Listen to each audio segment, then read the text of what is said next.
Hugh's somewhere across the water in the UK, and this has to be a first for us on an EAA Flying Legends talk show to find people scattered all over the country and all over the world, in fact, participating in this this new venture of ours. So we hope it's going to go well. We may have some technical glitches. I think we can just ride through those. And Mari's in charge. She's keeping the show on the road. So she'll mute and unmute you. And she's threatened those who misbehave will be sent back to the waiting room.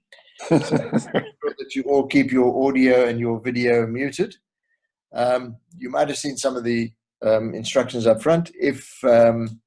If we have time, we may be able to take some questions at the end, but I think given the nature of this meeting, it's going to be quite tricky to take them during the course of our discussion. So I think if you can hang on to any questions that you may have, we'll take those at the end.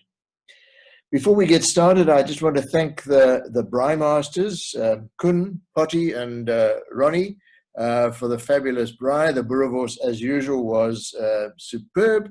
And I'm sure that the libations have been good as well. And I trust that everybody's comfortable and settled down in their seats and is ready to go. That said, it's time to welcome our guest for this evening, Captain Hugh Pryor. Hugh, welcome. Good evening, everybody. Now, Hugh's name is probably known to many, if not all of us, because those of you who read the magazine whose name shall not be mentioned, Guy Leach, will have seen many of these, many stories written by Hugh, and also in the early days illustrated by Hugh, that have been printed in SA Flyer. And those of you who've got a smattering of education might even have found Hugh's books on, and might have read from some of his books. He's published a number of books. And so some of the stories you may have heard, seen, but I think we're going to get them directly from the source this evening, and I'm sure it's going to be very entertaining. Hugh, before we go into a little bit of background about your career, how did you come to start writing all of these stories? Well, there was a magazine called Airways, and the fellow who started Airways was an ex-London air traffic controller, and I met him as a result of flying into London, funny enough, from Oman, and then we met in the hotel. We got talking, and it turned out that he was publishing a magazine called Airways, and so as we got talking, he asked me if I'd like to write for it and do some illustrations as well. So I did that. And then he sold Airways magazine and moved to Hawaii, as one does. You obviously sold it very well. Yes, yes. And it was taken over by a family. And basically, I think they wanted only family members to be involved. And so I got half-inched. And then Guy, I don't quite know how Guy heard about me, but anyway, we met up, and then I started off with SA Flyer. Okay. And then SA Flyer went into this a sort of subsidiary magazine called Flightcom. It's at the back of SA Flyer. Yeah. So that's who I'm with at the moment. Okay. But I gather that this first happened while you were sitting somewhere in a desert, in a camp somewhere, and you needed to entertain some of your fellow pilots? Well, that was the books. Oh, because okay. What happened was we were based in a place called Rumbek in South Sudan, and the Sudan People's Liberation Army were trying to take Rumbek, and they didn't have enough. Well, first of all, the United Nations were there in force in Rumbek, and secondly, the government had a fairly strong garrison there. So for the SPLA, it was just a matter of annoying everybody and preventing our supplies coming in. Funny enough, the only supplies which never missed a beat was the beer truck, which came up from Central African Empire. it was called Central African Empire in those days, and they used to come up through the bush, and they never caught it. So we always had lots of beer, but we ran out of things to read. So the owner of our camp, Lynn Lurie, lovely, lovely lady, really excellent. And she built the camp and ran it. And she came up to me one evening and she said, "We've run out of books to read. So will you go and write a book, please?" So I said, "Lynn, you can't just all go and write a book. You know, you have to be intelligent and good looking and all the rest of it. You know, and I don't really qualify at all." She said, "Don't be so stupid.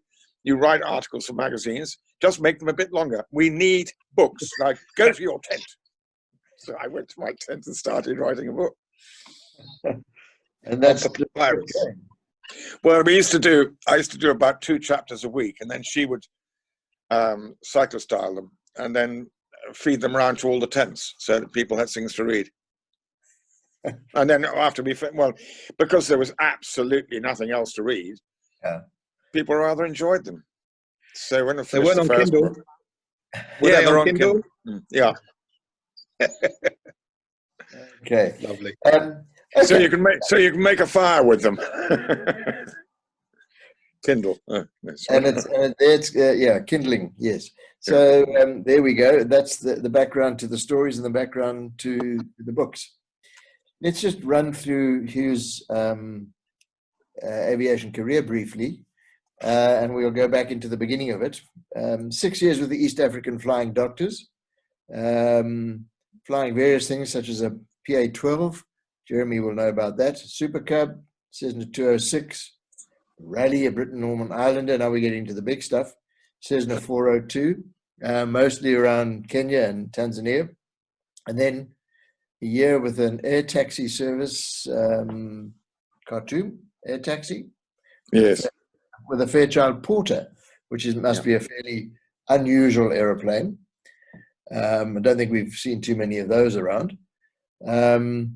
And then you spent some time in a quasi-military police capacity, which we'll talk about a little bit later. And you had a brief sojourn on a Lear, fly as a high flyer. Awful aeroplane, you said. Horrible. And then you spent 16 years with Zimex Aviation, which was based in Zurich. And there you picked up thousands of hours on Twin Otters and Porters. And then more time on a Twin Otter with the United Nations in Rwanda. Time again in Geneva with Ben Avia. Otters mostly flying in Algeria. And then you actually had a South African link with Executive Turbine and Lanceria, who also flew Twin Otters. So that's quite an interesting pedigree. Just for the record, in terms of your hours, around about 18,000 and some hours, of which 10,000 hours and 42 minutes are on a Twin Otter, and 6,000 odd hours on a Porter, and then some 1,100 hours on a Buffalo. Yeah. So many of us, I think, would probably not be familiar with the Buffalo. Most of us might have some idea what a Twin Otter looks like. You want to give us a little rundown on what a Buffalo is? Okay. In Africa, people, a lot of countries after independence got a thing called a caribou, de Havilland caribou, which had, I think it was R2800s, a big piston engine. And basically, I remember the Tanzanian Air Force had them. And you could see where the Tanzanian Air Force flew, because you just followed the oil along the ground, because those engines, they just gushed oil everywhere.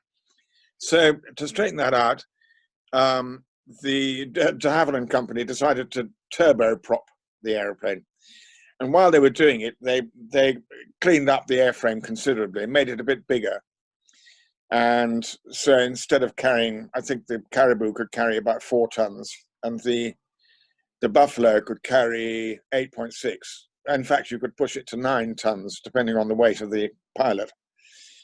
And they put 2 General Electric, I think they're T64 engines, but 3,133 horsepower each side, massively overpowered. Yeah. And so extremely short takeoff, and quite a reasonable, it used to cruise at about 215 knots, and a very good range. You had about 9 hours of fuel.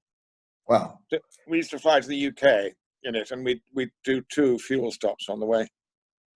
Okay, that's a fair leg, 9 hours. You presumably had some means of helping your own bodily functions during that flight. Yes, we had a P tube in between the knees of the pilots, and it had a rubber tube going to a probe that went out underneath the belly of the aircraft. You had to check the outside air temperature before you went to make sure it wasn't going to freeze. But we had we were terribly unfair to new arrivals. And we had a guy came from the New Zealand Air Force, and he was an ex-squadron leader, and we were very rude about the New Zealand Air Force because we didn't think they had one. And I flew with him quite. I was a line check and training captain on the Buffalo, and the floor of the cockpit was way down. Once you were on the floor of the cockpit, the co-pilot couldn't actually see where you were. So the trick was, you used to go down, would you like a cup of coffee? And he would be very honored that the captain was going to get a cup of coffee for him. Meanwhile, you go down and you unplug the tube from the P tube, from the funnel, and you stick it very carefully down the side of his boot. And while you're away making the coffee, he's going to fill his boot. So, mean trick, mean trick, yeah. And you could you could tell where that had happened, I presume, after the landing. Well, he went thump, squelch, thump, squelch, thump, squelch for a day or 2 after that. Okay.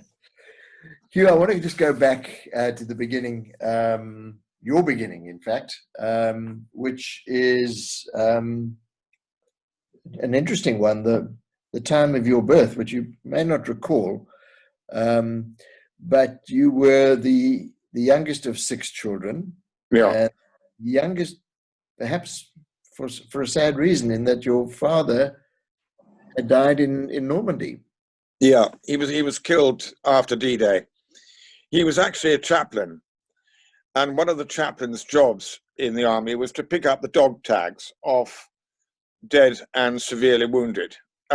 Everybody used to wear 2 dog tags. One dog tag you leave with the person, and the other dog tag you take back to report that they're in trouble or deceased.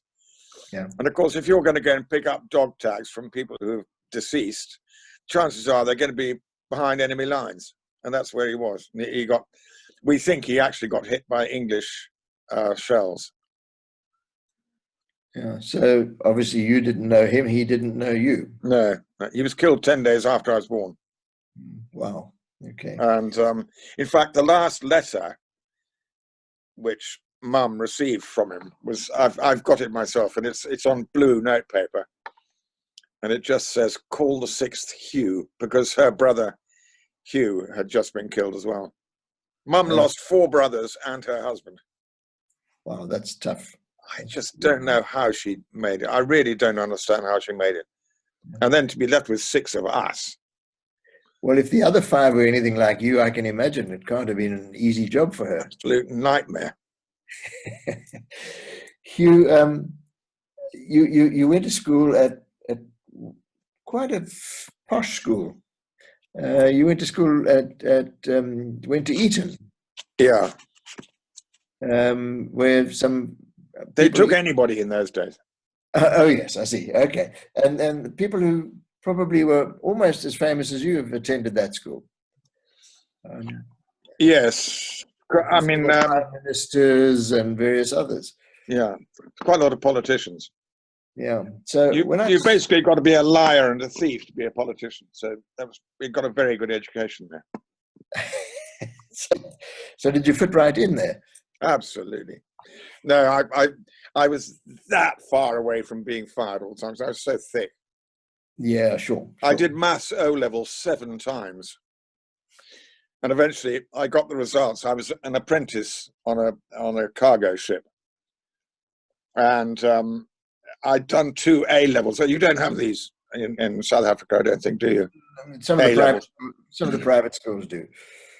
Okay, well, I did 2 A-levels, and I did O-level mathematics for the 7th time, and I got the results in the company mail in Colombo. The brown envelope arrived, so I took this bit of paper out. At the top of the page, it said English A-level B, which is a pass. C is a pass, but B is sort of, moderate. Good enough. And history of art, I got an A. So I immediately bought a bottle of black and white whiskey, even that one with the 2 little Scotties. With the Scotty and the Westie. That's it. Yeah. And the senior apprentice and I consumed it. And the following morning, I had a hangover you could sell to science. I was 17 years old. I just didn't know about drinking at all, really. And there was this bit of paper on the floor, on the floor of my cabin. And I fell out of my bunk and I picked this bit of paper up, and it was the results. And I hadn't opened the page properly, because at the bottom of the page it said Mathematics O-level, brackets, 7th attempt, C. Another pass. So having learned absolutely nothing from the night before, I went and bought another bottle. But underneath the maths results, in sort of rather rounded ladies' handwriting, it said, I have had the misfortune of correcting all your attempts at this subject, and both I and my colleagues feel that you must have learned enough mathematics just by doing the exams. So I got a sort of honorary pass. Well, there you go, and that's got you qualified and got you through all your flying training. And I know, I can't understand it. I was quite good at geometry. I enjoyed geometry, but I couldn't. Algebra. What is the point of algebra? Yes, I don't think we need it for flying, do we? Well, I mean, why turn figures into letters? It's just to annoy people. Okay, so Hugh, just a little bit of background for those who are not familiar with Eton. It's the chief nurse of England's statesmen. So many politicians, as you said, have been there. Most recently, Prince William and Prince Harry were they were there. pupils there. And Prince Charles didn't get in. No, he had to go to Scotland. He went to Gordonston. Yeah. And then I actually know him quite well. And now you actually, now you mentioned Prince Charles, you actually had an encounter with the Queen and the Duke of Edinburgh. Yeah. You want to tell us? When I left school, it was immediately after they'd stopped national service. Right. Do you still have national service? No, not here. No, we did have, and there was. But you used to. And all of that. Yes, we had that. Yeah. Well, they stopped it just immediately after I left school, and they started a thing called voluntary service. So you could, instead of doing national service, you did voluntary service. You did the same 2 years, but they sent you overseas to. I did 2 years in New Guinea for my voluntary service, and it was we were in the first draft to be sent out on voluntary service. So when we came back, to our amazement, we were greeted by the Queen and the Duke of Edinburgh at the Guildhall in London, and we had to dress properly and polish our shoes, and then we were given a briefing. It was like a parade, really, and you must call her ma'am, not mom. The Americans call her mom, but we will have to call her ma'am.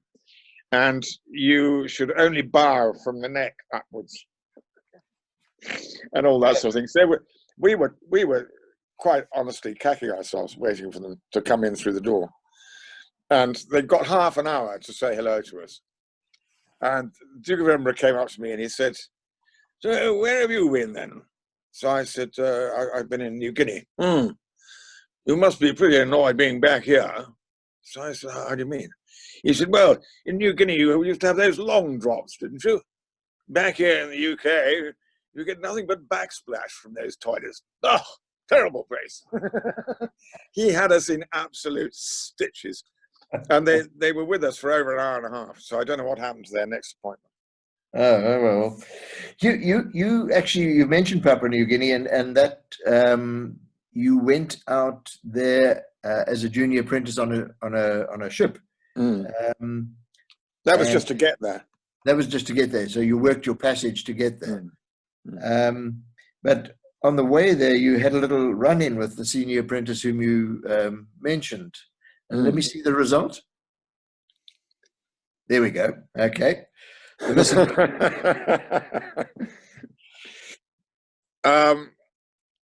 We went to a place called Foy in Cornwall, and we had to load, I think it was 1,000 tons of China clay or something to take out to Australia, which was made, they needed China clay to make shiny magazine paper. I never realized that. Anyway, we were in Foy during regatta week, and the senior apprentice invited me to go along to the local house of ill repute. And I didn't really want to bother with that. So he said to me, Pryor, he said, you're not one of those, are you? So I said, how do you mean? You're not a poofter, are you?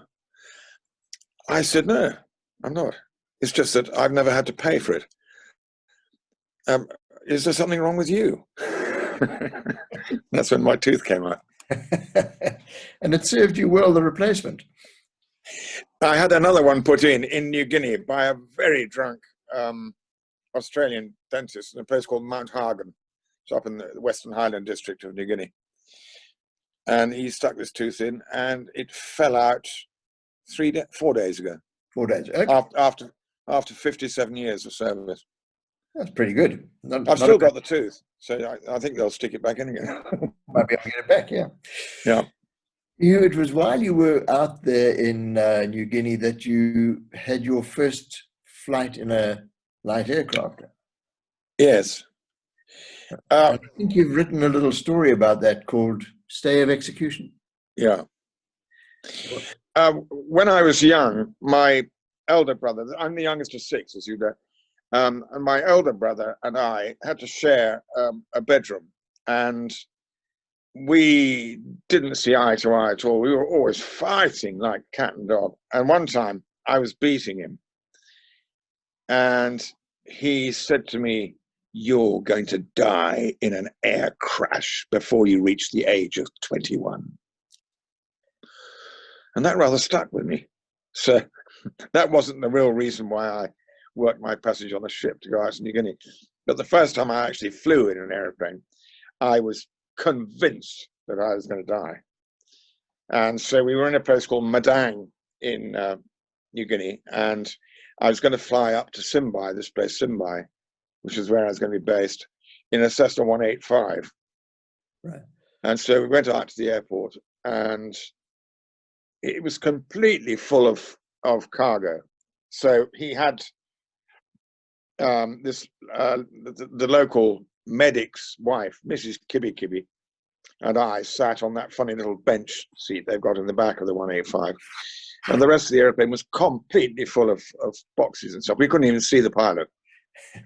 And eventually we felt him get in, you know, and we heard him go through his checklist. And then there was a sort of click, and nothing happened. And then there was an Australian expletive, and he came around, opened the cargo hatch and told us to get out. So we got out. He said, the bloody starter won't work. Come back tomorrow. Well, I mean, I just knew that tomorrow was going to be my last day. So I came out, and Mrs. Kibby had very sensibly decided to walk, I think, because she didn't pitch up. So he put me in the front with him. And New Guinea, almost all the year, the thing is, the monsoon comes down and turns round over New Guinea and goes back again. So you've got about 8 or 9 months of rainy season, and normally the clouds come over at about midday, and by 2 o'clock the clouds are right down on the mountains, and so that's why their air accident rate is so high in New Guinea, because people who fly after 2 o'clock in the afternoon very often end up flying into mountains. Mm. And in fact, the week before I was going up to Simbai, a fellow called Tony Austin had done exactly that. He'd gone up the wrong valley. He'd gone up the Ione Valley instead of the Simbai Valley, and he flew up the middle of the valley, which you should never do, because if you get to the end and you can't get out, you've got no room to turn around because you're in the middle. Mm. So he was in the middle and he couldn't turn around, and that was the end of Tony Austin. So then I'd heard that they'd had a landslide in the Simbai Valley. And the Simbai Valley, there were 5 valleys came in to the River Ramu. There was the Kaironk, there was the Simbai, there was the Iome, there was the Asai, and there was Tembium Valley. And it was like the fingers of a hand. And the Simbai Valley was actually the middle finger. And Tony went up the 4th finger, the ring finger. Mm-hmm. And so we got up there rather late because he'd had to fix this starter. By the time we got there, the cloud was down on the mountains. And then Max Parker, this pilot, said to me, "Do you know which valley it is?" And I said, "I have never, ever been here in my life before. This is my very first time in an aircraft, and I wish I wasn't here." He said, "Well, how are we going to find it then?" I said, "I don't know." And then I remembered about this landslide, and we were flying past the mouths of these valleys, and I suddenly saw a landslide up this particular one. So I said to him, "Well, there's a landslide up that one," and they had a landslide in the Simbai Valley, and apparently 20 people were killed. So that might be Are you absolutely sure that this is? I said, "No, I don't. I've never been here before in my life." So he said, "Well, let's give it a go then." So we went up this valley, and I thought my wing, I thought, was going to hit the trees because he was stuck, glued to the side of the valley, very sensibly, as I didn't know in those days. And we came round this spur in the valley with the wings in the trees. I mean, it was so close. And there was the airstrip, and we landed. And the missionary and his wife came out to meet the aircraft, and she was the sort of medical coordinator there. She was actually a doctor. She came out and she got me out of the airplane. She said, "Are you all right?" I said, "Yes, why?" She said, "You look as if you've seen a ghost." I said, "It was just that I've had the most terrifying experience in my whole life." She said, "What was that?" I said, "This pilot didn't know where Simbai was, and I'd never been in an airplane before, so I didn't know what to do." She said, "That Max Parker, he's wicked." So I said, "How do you mean?" "He's been here hundreds of times," he said. He was just he'd had you on completely all the way. He was just taking the mickey here. I've never forgotten it. When you survived this and you went back to the UK and you went to university at East Anglia, and you read remedial teaching. I think that's because you had a brother who was in the prison service, and you were probably sort of following in his footsteps, were you? Well, I was the one who needed the teaching, really. So I thought these children might be able to give me a few clues, you know. And then from there, you actually did teach for a very brief while. For a year, yeah. And then I had a terrible car crash. I had a Triumph Spitfire. Yes, lovely car. And I was driving it home at night in a tiny little country lane, and this Italian chap reversed into the road in a Ford Corsair, the English Corsair. It wasn't the big American one, the Ford Corsair. And he reversed into the road with no lights on. I didn't see him. I went straight under. I took the whole back of his car off. including the back wheels. Sure. And the Spitfire went over onto its roof. And luckily, I didn't have a safety belt because it was a soft top. Yes. And the top of my seat was sawn off on the road. And any injuries? Only I got glass in my eyes, but I was shoved in by the impact. I was shoved in under the steering wheel. And the Spitfire's got a very strong chassis. That's the great thing about it. Yeah. So that You survived. Mm. And I got a Mini 1275 GT. Very fancy. And it was the best car I've ever had. And after all English cars, you have to take them back after 1,000 miles, and they put all the bits on that they forgot to put on in the factory. So I took the car. Yes. So I took the car up to Cambridge, and it was going to take all day. They must have forgotten quite a few bits. So I was wandering around in Market Street in Cambridge, and there was this tobacconist on a corner. So the door was here, and then this window was sort of green silk with a kind of an altar in the middle of it. And on the altar, there was this meerschaum pipe. Do you know what a meerschaum pipe is? I do. It's a rather fancy carved, ornate pipe. I think of German origin. Austrian. It's I think originally Turkish. Oh, Turkish. Okay. And there's a meerschaum mine at the bottom of Kilimanjaro. It's a very interesting rock because it floats in water. So very and then slowly it absorbs the water, and once it's sunk, it has exactly the same consistency as wax. So you can carve it with your fingernail. Ah, okay. And when it's dried out, it goes back to being a rock. Hard rock. So it's quite nice to make carvings out of. And it's called, in case you run out of things to talk about it in conversation at a dinner party or something, it's called anhydrous magnesium silicate. Very good. I must remember that. Yes. So you can always say, God, you should have seen that little piece of anhydrous magnesium silicate the other day. It's rather like talking about the ITCZ. Nobody knows what the ITCZ is if you run out of conversation.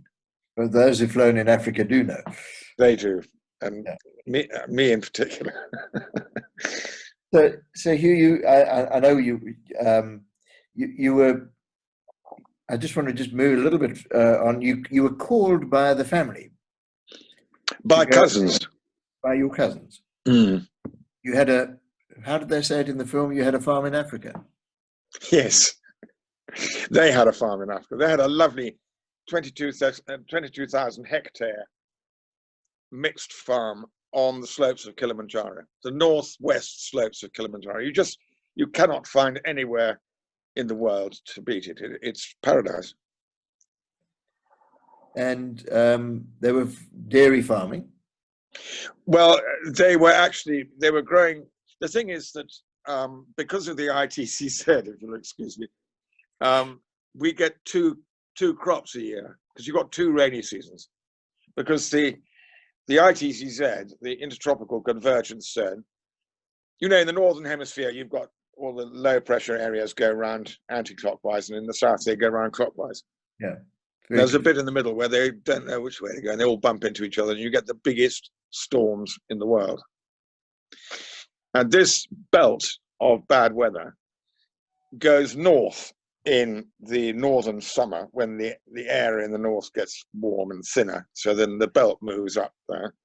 And in the southern summer, the belt moves back down again. So Kilimanjaro is virtually on the equator. So you got 2 rainy seasons a year. So we got 2 crops of barley. We were growing barley for the brewing industry in the UK. And the thing was, we had none of the bugs that they get in Europe. Okay, and each grain of our barley was chosen. We had 63 ladies sitting at this great big long table, choosing each grain of barley. So we made bucket loads of money out of it too. It's very good. Enough to And then because we've got two rainy seasons, we divided the farm into strips up the mountain. And so you'd harvest one lot, and then you'd plough it and plant it with lucerne, and then you'd grow cattle on it. The cattle used to love it. And so then my job was to build a dairy, which is what I did. And I bought it 50 head of cattle, and we started milking them. Actually, only 47 got to the farm because 2 died on the train on the way down. So, but it was pure paradise. Now, we thought that you were a pilot, and we hadn't recognized you as a farmer or a baron, land baron in Africa. But you got into aviation because of your association with that farm. Yeah. The thing was, if you say you've got a combine doing the barley, and a main belt goes, you've got to go and get another one in Nairobi. And to get to Nairobi, we used to drive cross country, and it would take you 8 or 9 hours to get to Nairobi. By the time you got there, you and your car could do with a bit of tender loving care. Mm-hmm. So you do the shopping the next day, and then it's too late to come home because we didn't drive through the bush at night. We had so many friends killed. Funnily enough, the commonest accident was driving into giraffes at night. They're very small. I lost three friends that way. Really? Mm. So, of course, it's much quicker if you go by air, because you jump in the airplane at 7 o'clock in the morning, you're in Nairobi by 8, shops open at 9, you do your shopping, you're back home for lunch. And the plane costs, well, it costs less to go to Nairobi because it costs about the same per mile as a Land Cruiser. So you sort of got instructions, go to Nairobi, buy an aeroplane, and to find someone to teach you to fly it. Yeah. I started off at the Aero Club, and that's quite the East African Aero Club. That's quite a famous place, that East African Aero Club. It's the oldest aero club in the world. Are you certain of that? Absolutely certain. Now, the Royal Aero Club claims to be the oldest aero club in the world because they say that the East African Aero Club was built originally up at the General Aviation Airstrip at a place called Dagoretti, it's a suburb of Nairobi. It's up over towards the Rift Valley. And then when Wilson Airport was built, they moved the clubhouse completely from Dagoretti down to Wilson. So the Royal Aero Club reckon that it may be the oldest aero club in the world, but it's not been in the same place as long as the Royal Aero Club. That's a little bit of semantics, and one-upmanship perhaps just based on the semantics. Have you been there? No, I haven't actually. Oh, I haven't had the pleasure. No. It's the best pub in Nairobi by a long chalk. You actually spent quite a lot of time there, didn't you? Or still do? Well, they've got accommodation. It's quite funny. I sent my subs in this year, and they sent them back, and they said basically, we don't accept your subs. So I thought, what have I done wrong now? And then they sent me a card, a plastic card, and on this it's a type of membership, life. And that's a real honor.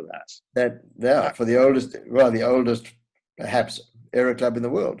Yeah, and there's some very, very famous people who are members of that. Alcock and Brown, first guys to cross the Atlantic. The first guys to cross the Atlantic. First pilots. Yes. Yeah. In a Vimy, I think it was. Yeah. And they were members of the Aero Club. Yeah. and a fantastic lady called Beryl Markham. Have you heard of her?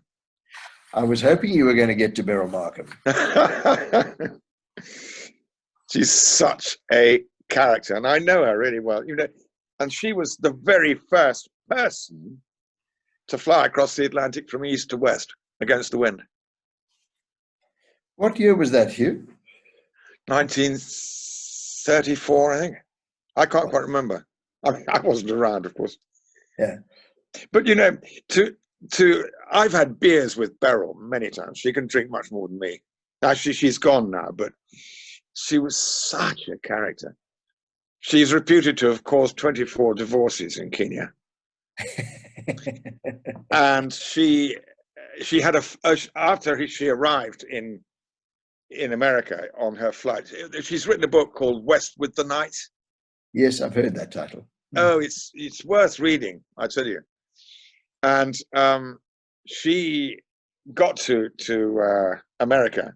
She was given a ticker tape welcome in New York. And the first time I met her, I just brought a Pilates porter in from Zurich to Nairobi, and I was knackered. It's quite a long way to go on your own, and I'd had all sorts of adventures. And I walked into the I was staying the night at the Aero Club, walked into the bar, and there was this rather distinguished, very tall, distinguished-looking lady sitting at the bar. She was the only one there. So I went and joined her. So I said, "Excuse me, do you mind if I join you?" She said, "Where have you come in from?" I said, "I'm just coming from Geneva." From Zurich. "Oh, what aircraft were you in?" I said, "I was in a thing called a Pilatus Porter. You know, it's a single-engine turboprop and single pilot. And well, I'm married, but I'm just on my own, you know." She said, "Well, that's exactly the same sort. Did you have GPS?" I said, No, we didn't have GPS. Just sort of." She said, "That's exactly the same way that we used to fly in my day." So I said, "Oh, really?" I said, "The thing that I can't stand about these ferry flights, I don't mind the flying, that's fine, but it's the paperwork.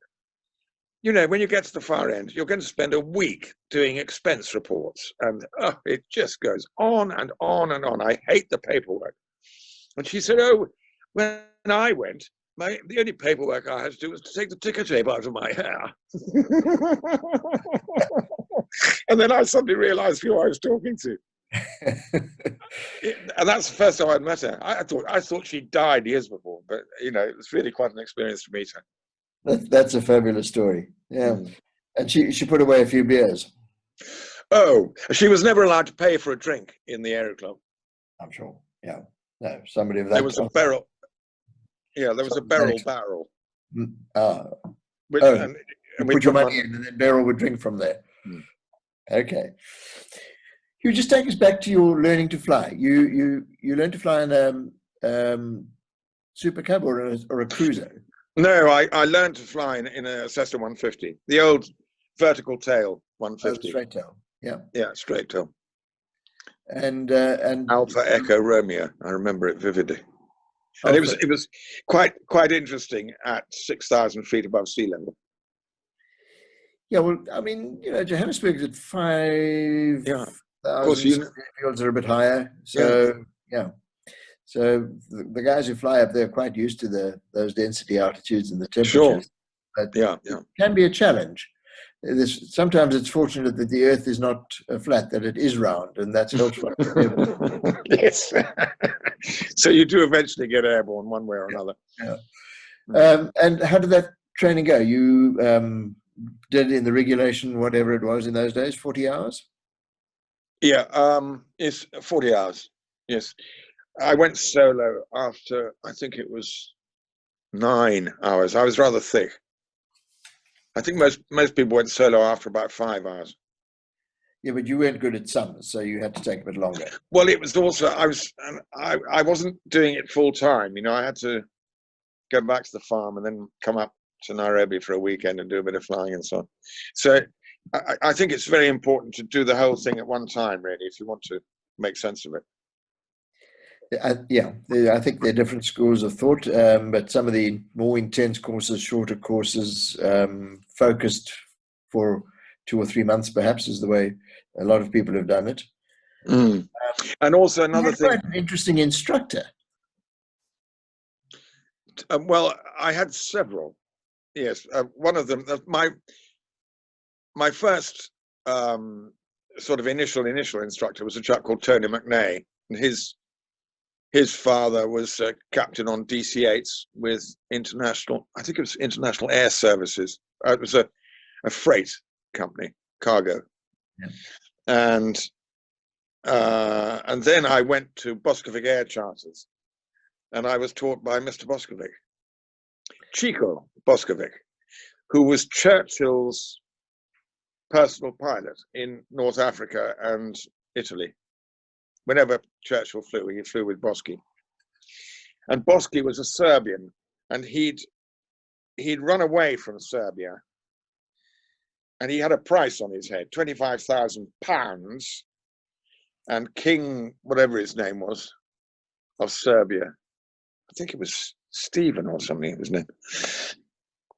And he put a price, £25,000 on Boschi's head. So Boschi ran away, went down to Cairo, and he was already a fighter pilot. And then the Austrian embassy, the Austrians had a free Austria embassy, because Austria had been taken over during the Anschluss by the Nazis. Right. So they had a free government outside Austria, and they had an embassy in Cairo. And Chico Boskovic met Mrs. B. And she didn't talk Serbian and he didn't talk German. So they spoke in this terrible, unintelligible English. And they did that. I think that's why they got on so well together, because they didn't know what they were talking about. Key to a successful marriage. Yes. And he was very strict instructor. He would slap you if you did something stupid in the airplane. But he had a Siamaketi, is it a 260? It's like a SF-260, a little civilian fighter-like airplane. Yes, exactly. And he took me up in that, and he made me perform an inverted spin. What he did was, we did a very, very high loop. And then at the top of the loop, he just told me, okay, ease the stick forward a little bit more. Then suddenly, bang, we were in a spin, but upside down. Yeah. So then you really, and then he would talk to you on the way down in a very calm voice, like, so what's the situation now? I mean, what situation are we in? And he would let you work out that you were actually, well, first of all, you were spinning. Yeah. And second, that you were upside down. So upside down spin. Okay, so how do you get out of it? So you got to do exactly what you wouldn't do in a spin. Pull the stick back. Yeah. That gets you out. I mean, he was a very, very good instructor. He was a lovely old boy. I really adored him. And Mrs. B was like a mum to us all. So from there, you sort of slowly graduated to slightly larger aircraft. Well, then I had the cruiser. Yeah. And then I went back down from 3 seats to 2 on the Super Cub. But of course, the Cub had a lot more power, and no, not a lot more. Had a much better engine, yeah. and it had flaps. That's quite exotic. Which the cruiser didn't have. Yeah. But fortunately, the gear stayed in place. You didn't have to worry about that extra lever. No. No, you didn't. I believe there's a story that's well known about what do you do when you see a twin otter coming in without the gear down. Well, with the gear up. With the gear up, yes. If you see a twin otter coming on short finals with the gear up, with Hugh Pryor driving it, what do you have to do? You have to shout at him and tell him to turn the airplane over because it's the wrong way up. So you graduated up, and then you went into the flying doctor service in East Africa after a friend of yours, I think, came to grief while doing some flying for them. He was the entrance into the commercial world, was it? Yeah, He was the Tanzania pilot for the Flying Dog. He was based in Tanzania, and he had a turbo 206,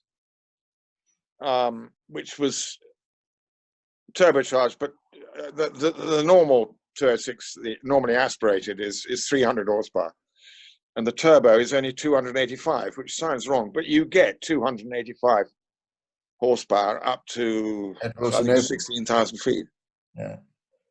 And so it was very, very sensible for us. It was fuel injected, so you've got a thing called the Spider sitting on top of the crankcase with 6 fuel lines going out to each of the cylinders. Right. And I was making airstrips down at a place called Kilimatindi, and Miles, the fellow, came down to do the clinics there. And I came back from a place called Simbanguru, and he got the cowling open, and he was having a look at the engine. I said, "What's the problem?" He said, "I don't know, it seems to be running rough somehow." Anyway, so we put the cowling back on, and we checked the plugs first of all, and then we put those back in, and then we put the cowling back on. And then he did an engine run, it seemed to be okay. So he took off. But what he didn't know was that the front left-hand fuel injector line was actually broken. So every time the distributor, the fuel distributor, went round in the Spider, it was squirting fuel into the cowling, into the engine cowling. And when the mixture got just right, the turbocharger set it off. Kaboom. And then it caught fire. In flight. Yeah. And we think he tried to, we think the fire, when we know the fire came round the edge of the firewall. And we think that Miles tried to put the fire out with the handheld extinguisher, which is carbon tetrachloride. And you know what happens if you mix fire and carbon tetrachloride? Do you know the gas you get? No. It's called phosgene. Oh, which is very toxic. Which was the gas they used in the First World War. Yeah. And he went in upside down, so I think he was probably not conscious when he went in. One hopes. One hopes, yeah. Anyway, so then they asked me to take over his job. They bought a new airplane, a new 206, and it was a fantastic airplane, that 206. Whoa, the things we did with them. And so I had to get a commercial license. So that I did that. I say I did that. That's why you'd been to school and got all those Yes. A levels and years and years of experience taking exams. I was very good at it. I didn't pass them. I could do them. Yeah. So you got yourself. By the way, cheers. I think it's well worth wetting the whistle. So you got yourself on Kilimanjaro. We had an absolute carved in granite rule, which was we didn't drink before 6 o'clock in the evening, and we didn't drink after dinner. So we never ever had dinner. Okay, Hugh, you got your commercial license. Then you needed to upgrade to a Cessna 402, which in those days just meant getting an instrument rating. Yeah, but you had to get a twin rating. Oh yes, I had to get a twin rating, but you didn't have to get an ATP or anything like that. Okay, you had to get a twin rating. I did the twin rating on a twin Comanche. Yeah. Now, one of our members, Jeff Earl, I think is here in the audience this evening with us, and unfortunately, you're physically removed from him. You're sitting in the UK. So tell us what you think about the twin Comanche. Well, it's got 160 horsepower each side. It's basically a single com with 160 horsepower on each side. Yes. And the 160 horsepower on each side, actually, the engines weigh quite a bit.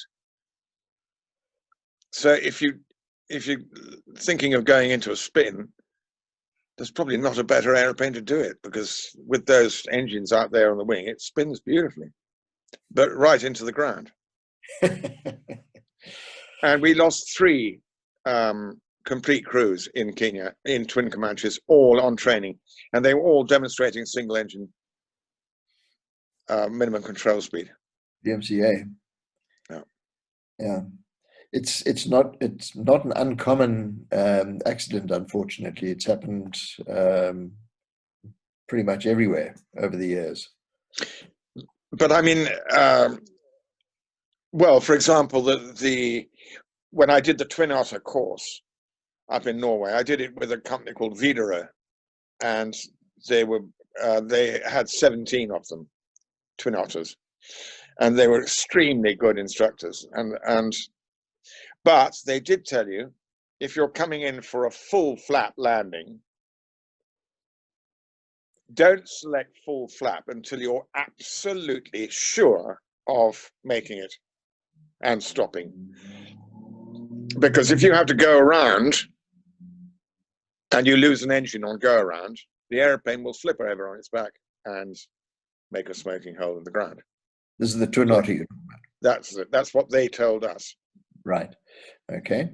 So I was out in Yemen with a fellow called Franz Kehrer. Franz and I flew the Twin Otter in Yemen for 2 years together, just the 2 of us.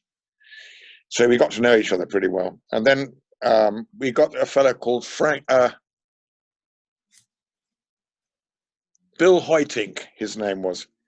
No, not Bill Hoytink. Frank Tuytjens. Tuytjens.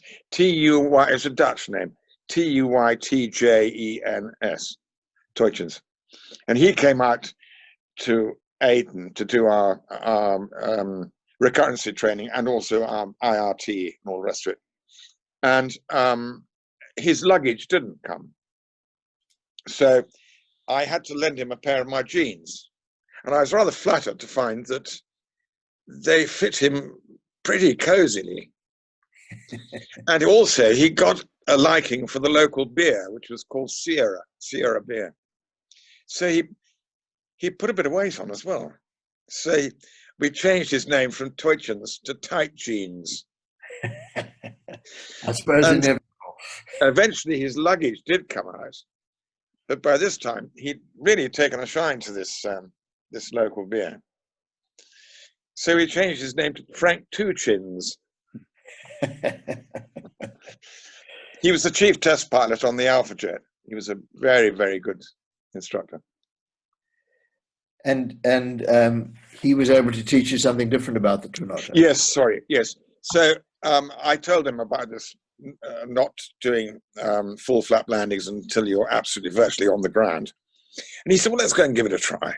So typical test pilot, had this stupid grin on his face. And so we went out over the sea at 5,000 feet. And then we put full flap down, pushed the props up to fully fine. You reach up when you say push the props up. Maybe yeah, in the Twin Otter, yeah, it's all up on the roof of the cockpit. The power levers and the fuel levers and the prop levers are all up on the roof. Okay. Which is, I don't know, you get really used to that, and the Buffalo is the same. Anyway, and so there we are, and the speed is bleeding off, and it gets back down to about 70 knots, and then 65. And he said, okay, pull it back now, get it into the stall. I was absolutely myself.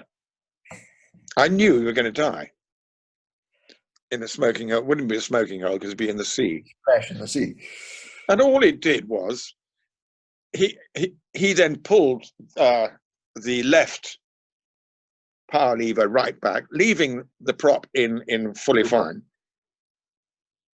And it just sort of waddled round the corner. It didn't do anything. It was difficult to keep straight because I mean, you put full right rudder and it just sort of waddled round the corner a bit. But it was completely so honest. It was, well, I fell in love with the old Twin Otter then.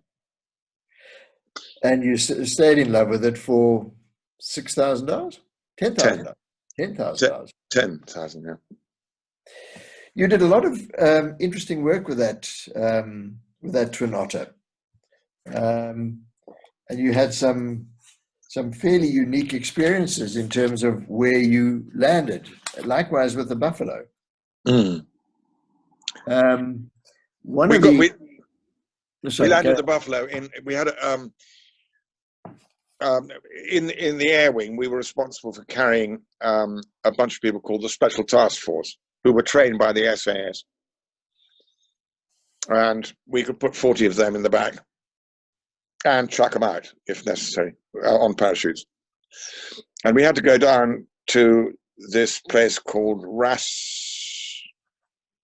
I can't remember the name, in Oman. And there'd been a big punch-up between the Bedouin people and the sheikhs of a place rather appropriately called Suwa. There were 7 sheikhs of Suwa. And they had this big punch-up. So we flew down.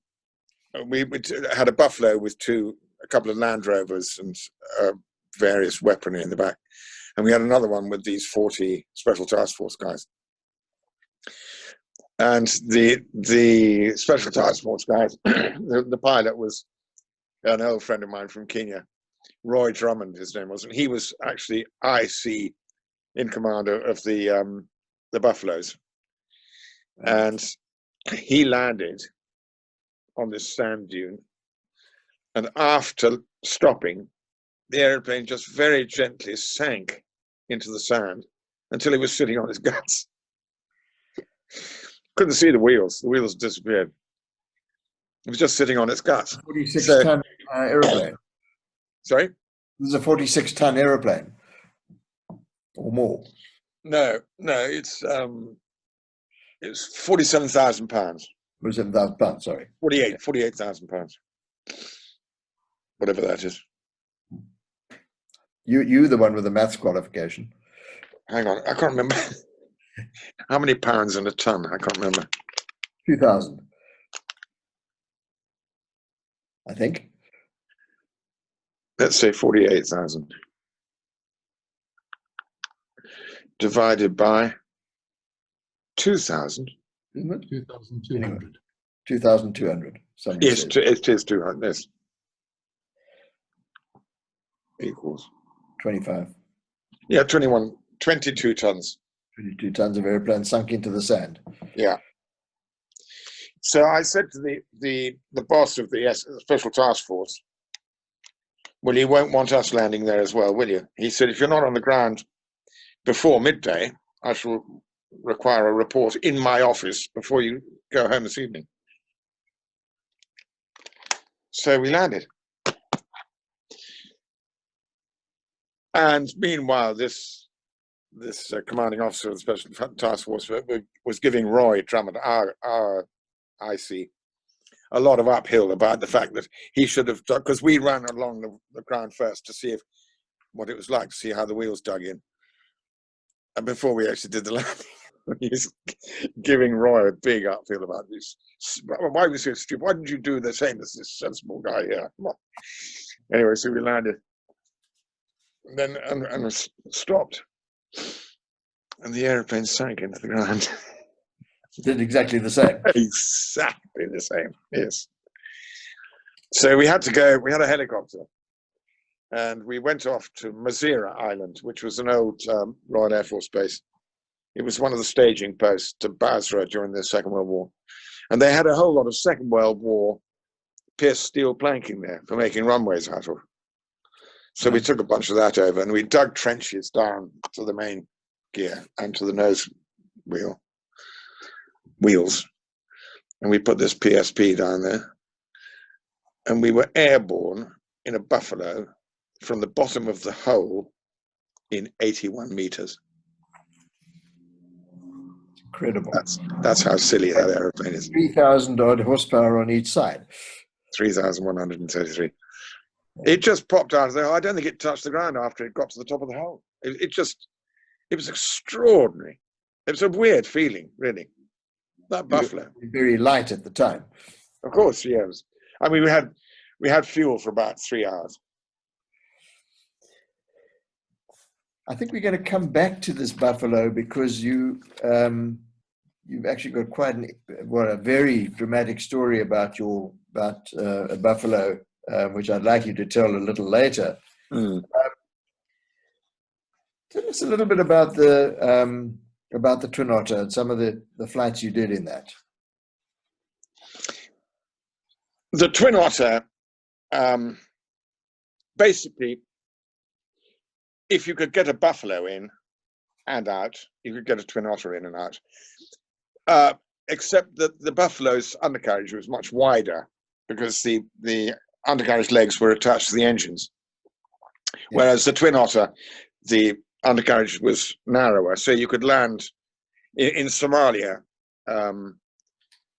We used to land on old bits of the Italian colonial roads, and so the undercarriage after touchdown, you had about 1 meter each side of the wheels, and if you got it wrong, you were in the water. So you had to get it right. But the Twin Otter, because it's got the 2 engines and it's got good nose wheel steering, hydraulic nose wheel steering, and decent brakes, and it's just a really honest airplane. We never had any problem. Caravans used to go into the water all the time because they've only got one propeller, so you can't steer with the engines like you can in the Twin Otter. So you use differential power quite frequently to help you out yes. of sticky places. Yeah, I mean, there was a place called Mariel Bay in the middle of Sudan, which had the consistency of graphite grease. There was no point in having brakes because the wheels just locked up, and then you skidded along, possibly even faster than you would if you took the brakes off. Yeah. And so we had a trick, which is great fun if you've got some passengers on board. You land, and then you haul it into reverse, and then you put the right engine forward, and the left one full reverse, and the airplane skids round, and when you're pointing in the opposite direction, you put the other one forward, and it stops dead. But you've turned around. Get to the end of the runway, do a 180, a handbrake turn effectively in an aeroplane. Exactly. And if you gave it a bit of Yahoo while you were doing it, all the passengers thought you'd done it on purpose. You did a number of flights for the International Red Cross. You flew Twin Otters with the International Committee of the Red Cross? Yeah. And also porters. And porters. Yeah. In Ethiopia during the famine, you remember the big famine? Which porter are we talking about now? The Pilatus. The Pilatus porter, not the Fairchild porter. The Fairchild porter, I mean, it was basically the same airplane, but the Fairchild one didn't have any cockpit doors, and it had a Garrett engine. Okay. And the Garrett engine is continuous speed. So the engine's doing 34,000 RPM, whether you want it to or not. And then the power is applied by changing the angle of the propeller. Yeah, all right. So the engine is always running full speed. Which is great if you want to stop after landing, because you can put it into reverse and it goes into reverse immediately, unlike the PT6. We have to pull it back to idle and then pull it into reverse slowly, otherwise it'll overheat. You can burn the engine out. Right. So you've got to be much more careful with the PT6. But the PT6, basically, do you know why it's called the PT6? You did tell me, but yes. Tell our audience, because I think it's a lovely story. Well, in Canada, they had a gas pipeline, the gas was pumped by turbines. And they had this one turbine which had not been stopped for 24 years. It just ran and ran and ran. They just topped the oil up occasionally and that sort of thing. But apart from that, it just ran for 24 years. So Pratt and Whitney came along and they thought, why don't we put that in an aeroplane? And it was the 6th pump on the pipeline. So it was pump turbine 6, PT6. That's why it's called the PT6. And that's where the name came from. Yeah. And they do just keep running, don't they? Oh, yeah. I've got a lot of time for Pratt and Whitney. Well, from the PT6 in particular. But you take that PT6 engine that's in the Pilatus Porter, which never stops. I think you did plenty of ferry flights over large stretches of water and deserts of Africa, etc., and never had a single problem. Never a whiff of. I never even thought about the engine. It was just there, and you didn't have to worry about it. It just went. As long as you got fuel, it would just keep going. I've been, I've flown from Copenhagen to Johannesburg, and you get a bit lonely, obviously, but the engine is always there. It keeps you company all the way. It's fantastic. Stop occasionally just to throw a bit more fuel in. Yeah. But you take that same engine and you put it on a twin otter. 4 engine failures. You've had 4 engine failures. Okay. Anything dramatic? One of them with my wife. We were ferrying an airplane from Copenhagen out to Nairobi, a twin otter. And we took off from Corfu to go to Alexandria. And there's a reporting point called Sitia. I think it's got a VOR there. Go over Sitia, and we were just setting off across the sea to go to Alexandria. And the oil pressure warning light, low oil pressure warning light, came on. Now, it's a bit of a Mickey Mouse system there. So, okay, it comes on, but you don't have to worry about it, really. It's just to sort of... breaks the boredom. Well, stop you getting bored. However, then you've got a low oil pressure, oil pressure gauge, and that's linked to this light. So if the oil pressure gauge goes down, that's also the Mickey Mouse bit of the light system. So nothing to worry about, really. But the torque meter is also driven by oil pressure. And if that starts to flicker, you've got seconds to get the engine closed down, because that engine is doing 34,000 RPM. And if you've got no oil in there, it'll come to a very sudden halt, and the halt will probably be sudden enough to tear the engine out of the airplane. Right. Yeah. And so your wife? My wife, whom I've seen a picture of as your navigator. Yes. They're doing crossroads. Yes. Luckily, we discovered that 15 down and 8 across actually took us to Luxor.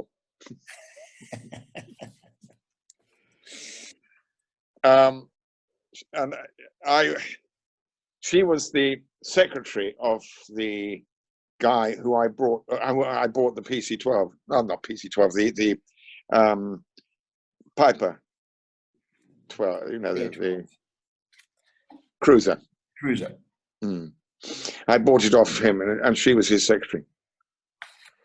So and she was also secretary. Sorry? A package deal. Well, she was also secretary of the Aero Club.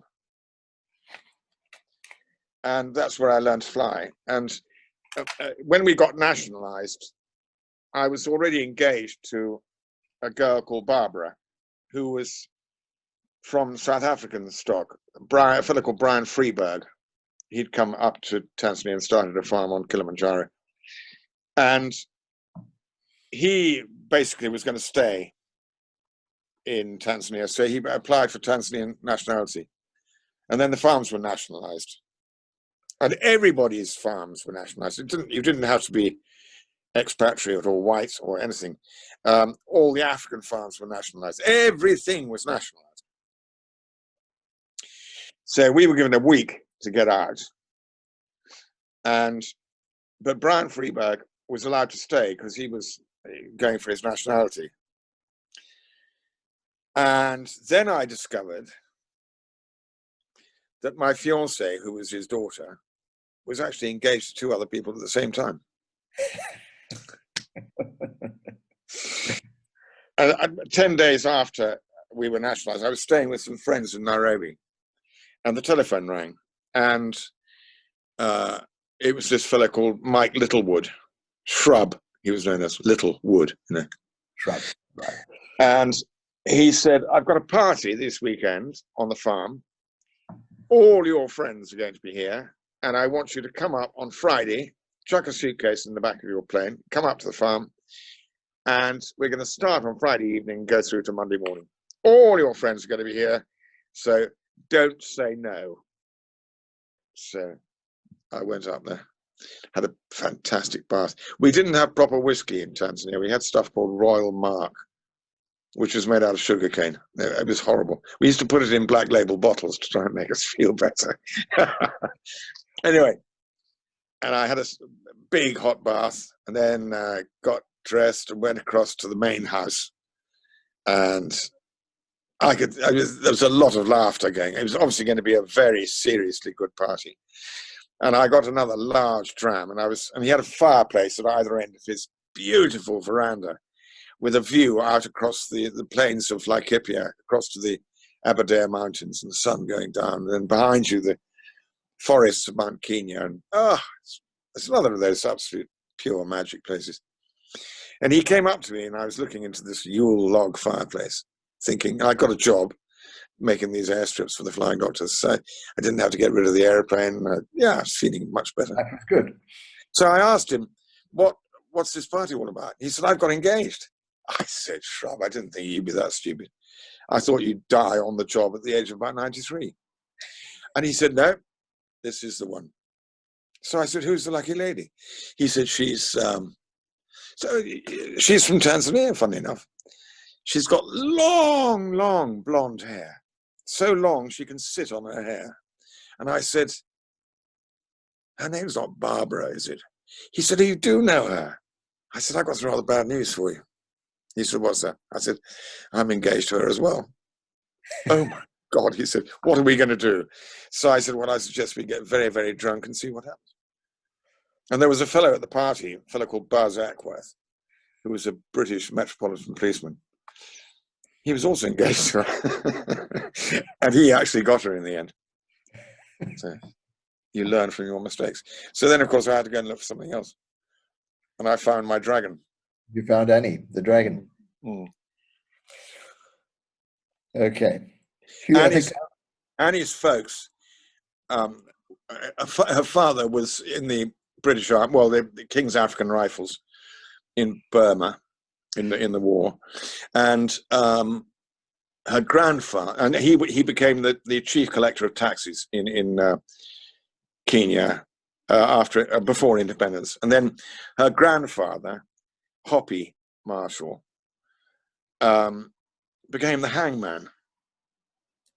He was 2 days away from hanging Kenyatta. And they became very, very close friends. He used to go and have tea with Kenyatta every Sunday with a nun called Sister Breed O'Keefe, who'd introduced Kenyatta to his wife. Extraordinary relationship. Let's come back to a flying story. Mm-hmm. Tell us about Miss Ingleg. Yeah. Flying for the Red Cross, you tend to, well, for a start, by definition, the International Committee of the Red Cross only operates in declared war zones. So if you're flying for the International Committee of the Red Cross, you've got a very good chance of being shot at. So in Angola, all the aircraft had bullet holes in them, loads of bullet holes. And the engineers used to put they used to patch them up and then put a little circle around with a date. It was rather like a medal, And in Angola, if you haven't heard of Dorian Shone, have you? No, I haven't, but some others might have. He was absolutely legendary as far as we were concerned. Dorian Shone and Nick Duff were the crew of the Hercules, and we bought the Hercules from Sapphire, and they came to Angola. And whenever we came back from a flight, Dorian and Nick used to wander over and they'd count the bullet holes in the airplane, and then they'd drag you off back to the hostel where we stayed, and you had to drink a beer for each bullet hole. And if the bullet had come in one side of the aircraft and gone out the other, 2 beers. And then, to our horror, we were down in Benguela for a week. When we came back, it was the most awful feeling I've ever felt in my life. Nobody was talking. There was no eye contact. Everybody was just walking around in a sort of haze. And eventually I talked to a fellow called Hans Grabenberger, who was an older Austrian guy, who was a good friend of mine. So what the hell's going on? He said, haven't you heard? I said, no. Dorian and Nick have been shot down. In fact, he said, I'm just going there now to see if I can find anything. So he took off in a Twin Otter on his own, and he went over to this place, and they'd taken off from Quito, and it was a little village, blacktop road, and they crashed across the road. The biggest piece of the airplane was a 6-foot square piece of the tail fin. And the only human remains he found was the left hand of little Florence, who was the flight nurse. And she just got engaged to one of our engineers. She was wearing his ring. Oh. And it was indescribably awful. I've never had my heart torn out like that. And the funny thing was, and then these counselors came out from Geneva to counsel us, and basically to tell us that if we didn't feel like carrying on, we'd be allowed to go home, and they'd pay for us to go home, you know. Not one of us even thought about going home. It wasn't, I don't know what it was. It was just, we felt that Dorian and Nick were our absolute heroes, and they got killed doing the job, which we hadn't been killed doing. And so we just had to finish the job. It's an extraordinary feeling, really. Yeah. Well, you were effectively, well, you were non-competence. That wasn't strictly recognized by those forces on the ground in any way. No, as far as they were concerned, they were just something to shoot at. We had there was a place called Calabar, and we knew that they had missiles there, SAM-7 missiles, heat-seeking,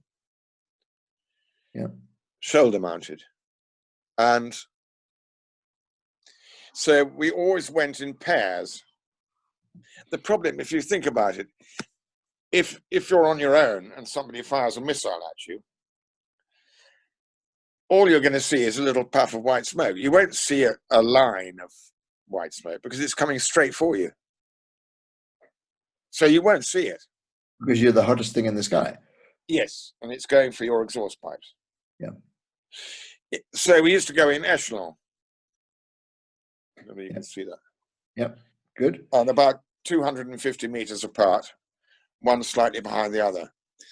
And then if somebody fired a missile at me, the guy in echelon would see the missile because he could see this line coming up. And if he shouted missile, we all shut our engines down. That was the first vital action, was to shut your engines down. Both engines, pop, fuel off. And being turbines, they cool very quickly. The exhaust pipes are cool instantly. So then the missile doesn't know where to go, and it goes for the sun. Right. Okay. And we've had that quite often. So you actually have had occasion when you had missiles coming at you? Oh yeah, over Calabar. And my wingman was a chap called Ernest Nerad. He's Austrian, and he shouted, "Missile!" Boom. We both dropped our engines. And came, like, the Twin Otter's got a glide ratio of 12-1 with no engines. Okay, that's fair. Yeah. Well, it's not like a modern glider, you're talking about over 50-1.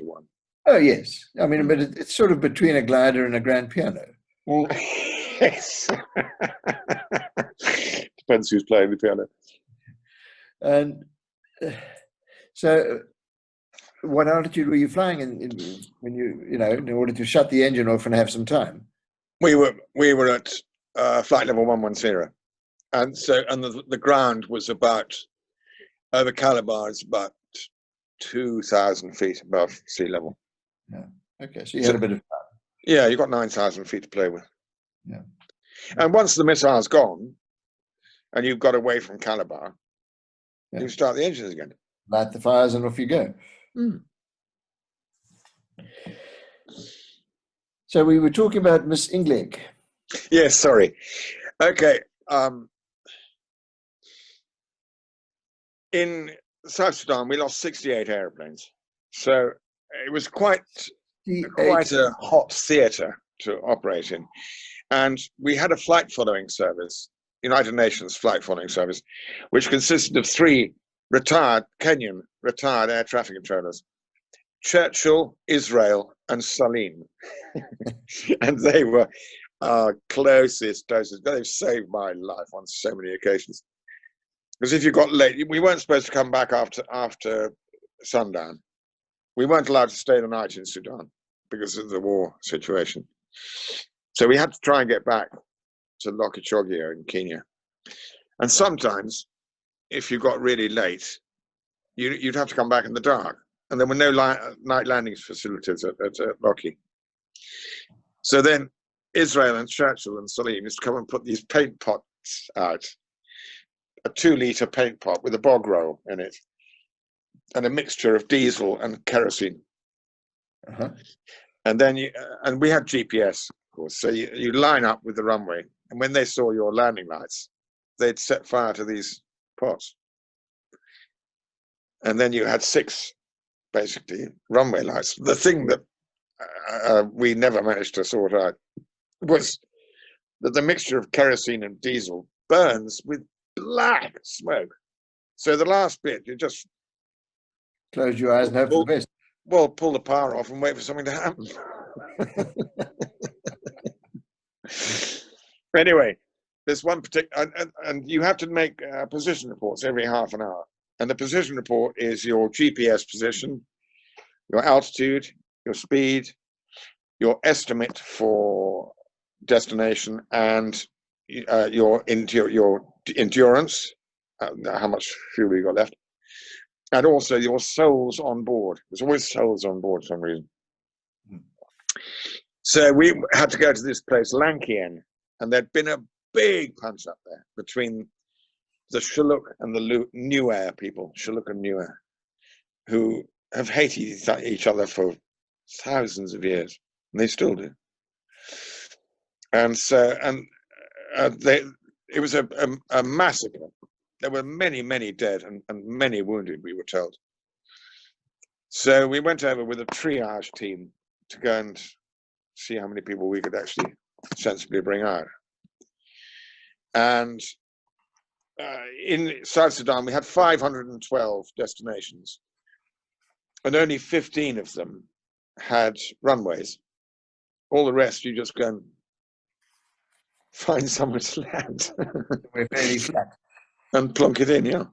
That's what we used to do, which was very good because the government had a policy of bombing all the villages which didn't have runways.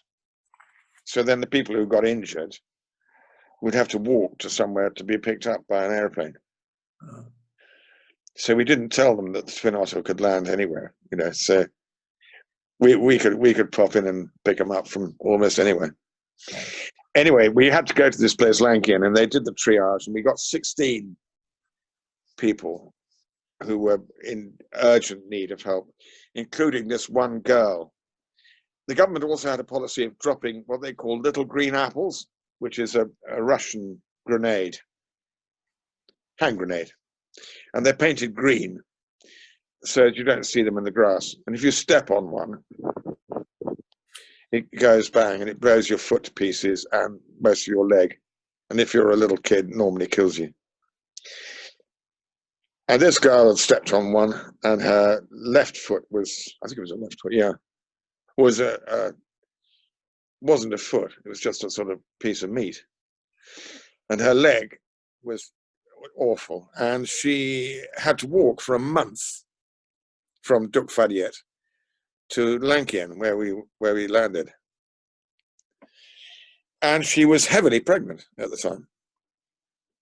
And she must have been about, I don't know, 16 years old. So we obviously had to take her with us. And so we put her in the airplane. We just had mattresses laid out on the floor with ropes strung across for people to hang on to.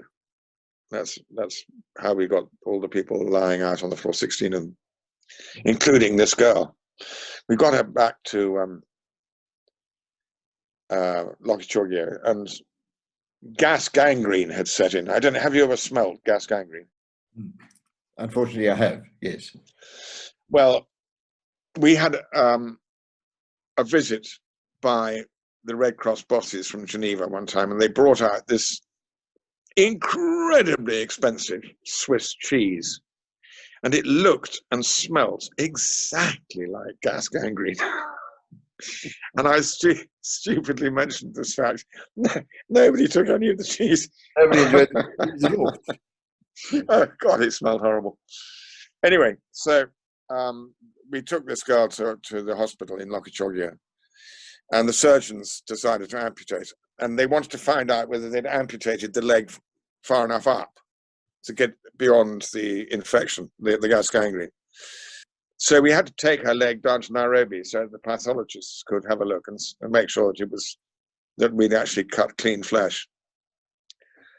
So her leg was in a body bag, and it had to go on the passenger manifest.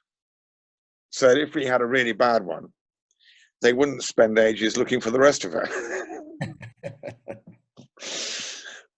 And on the passenger manifest, she was called Miss Ingleg.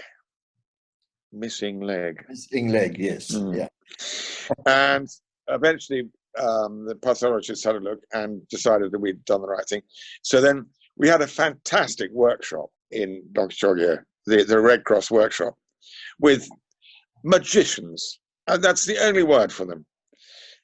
I remember one time repatriating an old boy back to Sudan, and he said, "Where do you want me to sit?" And I said, "Well, I mean, you know," and he was climbing up the ladder up the stairs into the cabin. And I said, "Well, you're okay, so you can go up the front. You want the badly injured people, you know, at the back, so they don't have to struggle around."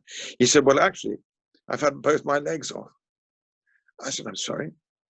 He said, "No, I've got two fake legs." And I would not have known. I wouldn't have known. The way he went up those stairs, I wouldn't have known that his legs weren't real. So the people in the workshop, the legs were made out of acrylic plastic, you know, which you can heat and mold. And then the feet were made out of old bits of car tires with all the springs and absolute artistry, really. So this little girl, Miss Ingleg, got a new leg, and then she took a job with the Red Cross, teaching people how to service their prostheses. And on the plane bringing her back out of Sudan, she popped. She had a little girl. So our souls on board had to be increased by one, much to the amusement of Churchill, who was on flight watch at that time. He said, "But you didn't land anywhere." No, we don't need to land to get extra passengers, Churchill. Come on, concentrate. I think you flew the Buffalo, and people threw themselves out the back of it, I'm sure. So you were used to landing with fewer souls on board than you're taken off, but yes, unusual to have more when you land than you originally departed with. Very unusual, yes. We had fact, we went to do the combined parachute competition, combined services parachute competition in Cyprus, and they have contestants from all the military: Norway, Germany, UK, America, Germany, all different. And we had our team from Oman, and it was brand new. It wasn't even a regiment; it was called the Parachute Force. And Obaid was Sergeant Obaid. He was my sergeant. Whenever I went off on an operation somewhere on my own, I always took Sergeant Obaid with me. And he was a brilliant, brilliant guy. So the Omanis are very, very special people. Anyway, and he won the spot landing. He managed to get his toe onto the 1 shilling coin in the middle of the target. He won. We carried him shoulder high. And to get his award, it was very exciting then. I've got this stupid people on the telephone. Anyway, so we went to do the parachute competition there, and we were tracking them. We landed at a place called Deucalion, which was only 400 meters long. And an Antonov 26 had mistaken it for Larnaca and gone off the end. So everybody used to come out to watch to see if we'd go off the end, because we were quite as big as an Antonov 26, but the Buffalo. a bit bigger. Yeah. And of course, we could easily land 400 meters. Then we did the actual, we picked up the jumpers from King's Field, which is a great big long graded dirt runway. And we'd throw them out the airplane. Then we used to come back very low level along the beach. And there was a hotel called the Ayia Napa Hotel, which is topless. So we used to come back. I mean, I don't know how low we were. We used to get salt on the windscreen from the sea. And we'd wave and shout. Good sightings. Good sightings. Very good.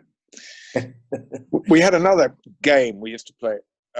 We were responsible for policing the Straits of Hormuz, the bottom end of the Persian Gulf.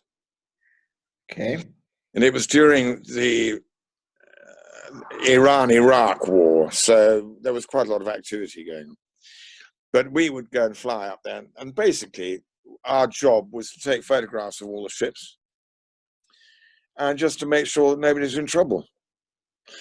And there was a 1 square mile of international waters right in the middle of the Straits of Hormuz. And right in the middle of that was a Russian trawler, fishing boat, which sat there for years and years. It was rusting to pieces, and you couldn't read the name on it or anything.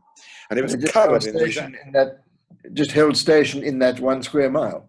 Listening. It was a spy ship. Yeah. So he had loads of antennae, and he had radar, and he had all sorts of other things, and big binoculars. So we used to go and fly around them. They always thought we were trying to bomb them. Quite funny. And then HMS Conqueror. Well, we're told it wasn't HMS Conqueror, but we know it was, which was the one that sank the Belgrano in the Falklands War. They crept up behind this trawler, and they set their sonar up to maximum, and they pressed the button, and it went bing, and all the cement fell out of the trawler, and it sank.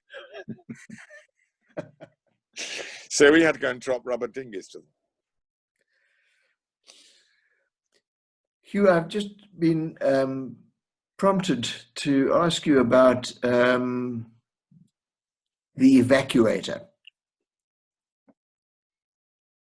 Remind me. Removing a wasp.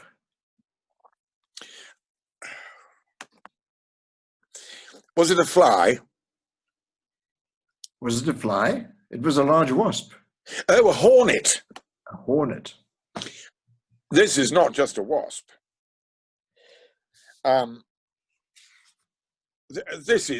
It's about 1.5 inches long.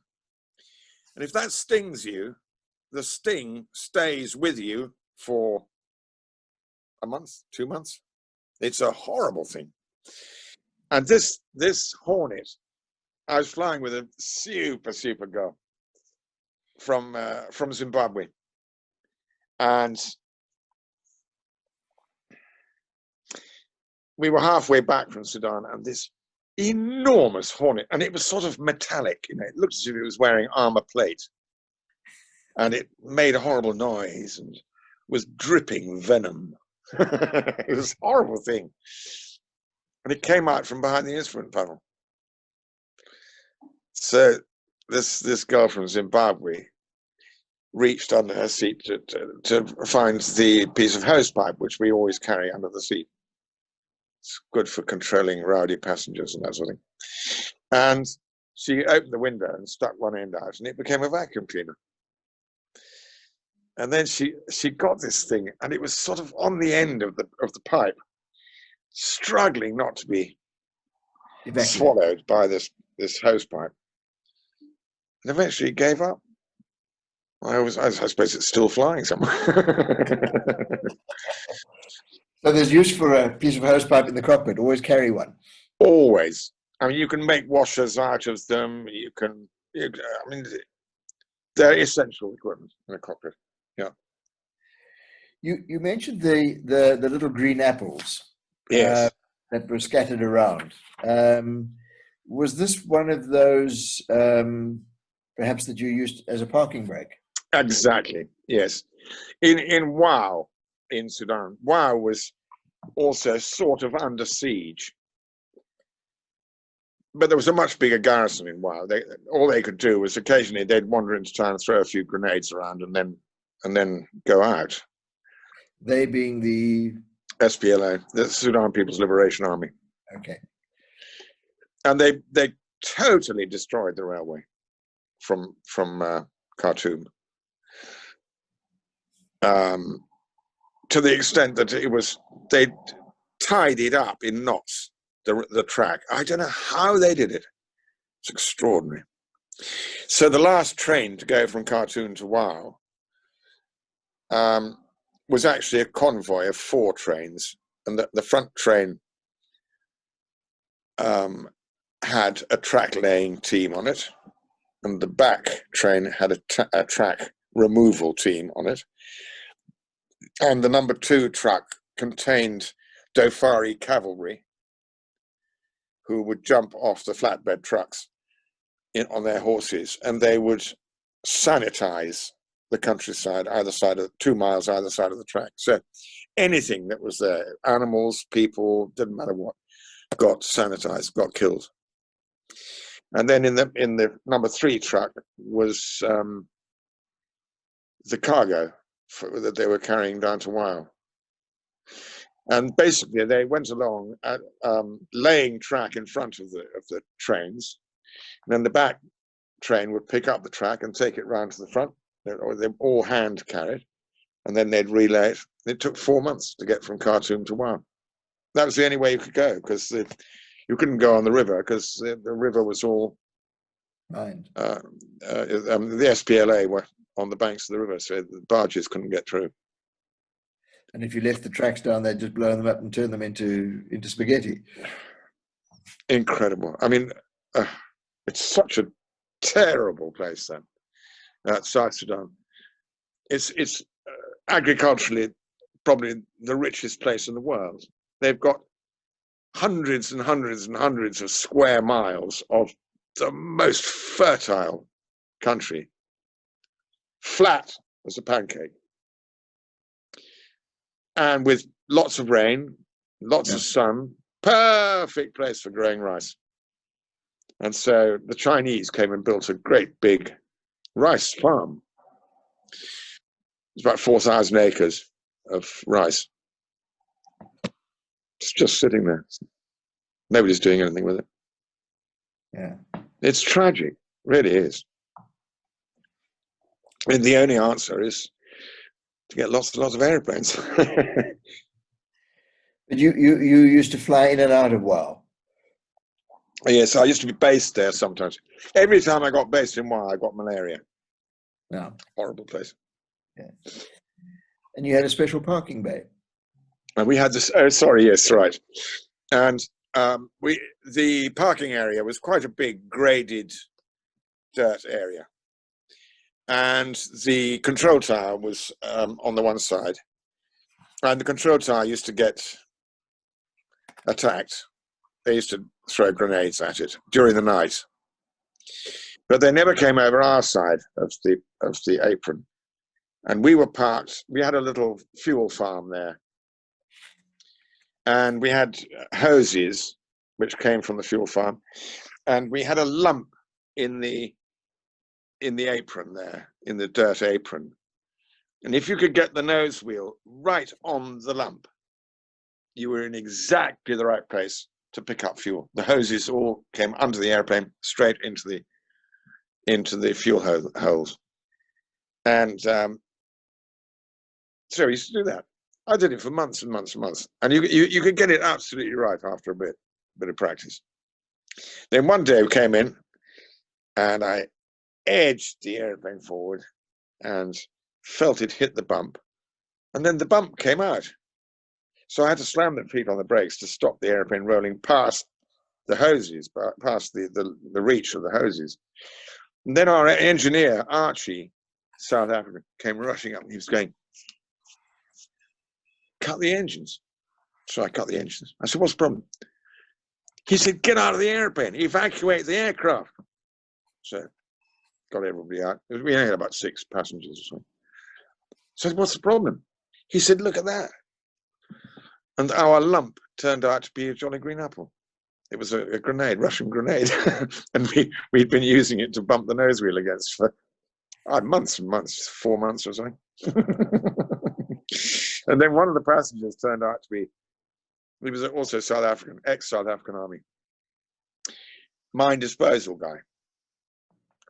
And I've got film of this, and we were all, I mean, you know, heroes, having survived this potential disaster. This guy just came up, picked this grenade up, stuck it in his pocket, and walked off to the edge of the apron. Then he pulled this thing out, took the pin out. Boom. And we all felt like such twerps, really. He was so cool, that guy. However, it could have made a nasty mess of your airplane. Oh, for sure. Yeah, it would have. Yes, it would have made a nasty mess. Yeah. We had one aircraft in one of the 4 twin otters that got damaged in Mozambique, no, Angola. Was from running over a Jolly Green Apple, and that was taxiing for takeoff, and that airplane was written off. Yeah. It was filled with holes. That was the problem. The wings were filled with holes, and the undercarriage leg was destroyed, so you could have replaced that. But buy a new wing, a new engine. No, it's not economically worth it. And it must have been tough on the liver of the guy who was flying, because a beer for every hole. You couldn't think like that, really. Yeah. You know, we had another instance. One of the other airplanes that got written off. The captain was a fellow called Matti Tiainen, and there was a company called Car Air, which was like a domestic airline for Finnair in Finland. Okay. And Matti was chief pilot of that, and his son Esa was one of their pilots as well. And they came out, and they were very good in the Twin Otter. I flew with Esa a lot. I flew with Matti a bit, but then we'd be both captains on, and so you really wanted to have one captain, one first officer. And they had to go to a place called Melange, which is in the northwest of Angola. We had 16 Red Cross people to be evacuated, and they were under attack. And so they ran out to the airstrip, and Matti and Issa were coming into land, and they were on finals. They had 15 flap down already, so they were on finals. And suddenly there was this almighty bang above the aircraft, and then holes appeared in the roof. And the back door fell open. And so Matty thought, well, we'd best land to see if there's any other damage, not realizing that these 16 people were actually under fire at the airstrip. Anyway, he landed, and these 16 came racing over. Airstrip went and went down to the bottom of the back door to see what the problem was. And Matty told him, go out to the end of the left wing and have a look to see if we're missing anything important, you know, have a look at the aircraft. He went out to the end of the wing. The missile was still sticking in the exhaust pipe. Good heavens. It had gone through the exhaust pipe. The warhead had come off and exploded above the aircraft, and the missile had stayed in the exhaust pipe. And the engine kept running. Yeah. So Matty got everybody on board, and he managed to, we had cargo straps, so he strapped the door shut because it was the mechanism was broken. And they flew like that back to Luanda with this missile sticking out of the missile, out of the exhaust tank. When they landed there, we got on very well with the people in Luanda Airport for some unknown reason. And the security guy came out, and he gave Matty an official violation for importing missiles into Angola without permission. Half spent or not. It doesn't really matter. Yeah. Oh, but I didn't bring the warhead. Yeah, which just speaks to the reliability of that PT6 engine again, that you just thought was so fantastic. You told me a story about how, with the safety of a PT6 engine and a little bit of wind in a porter, you'd managed to land to evacuate somebody from a pipe track. I shouldn't really tell you this story because it's so stupid what we did. Anyway, it worked. I was working for a company called Canadian Occidental Oil Company in Yemen, and they had a big production site at 3,800 feet up in the mountains to the north of the south coast of Arabia.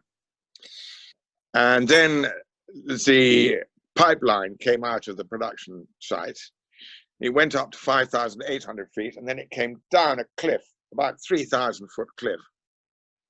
Mm-hmm. And there was a fault down the face of the cliff, almost like a step, really, but at an angle, a sort of 45-degree angle, 30-degree angle, down the face of the cliff.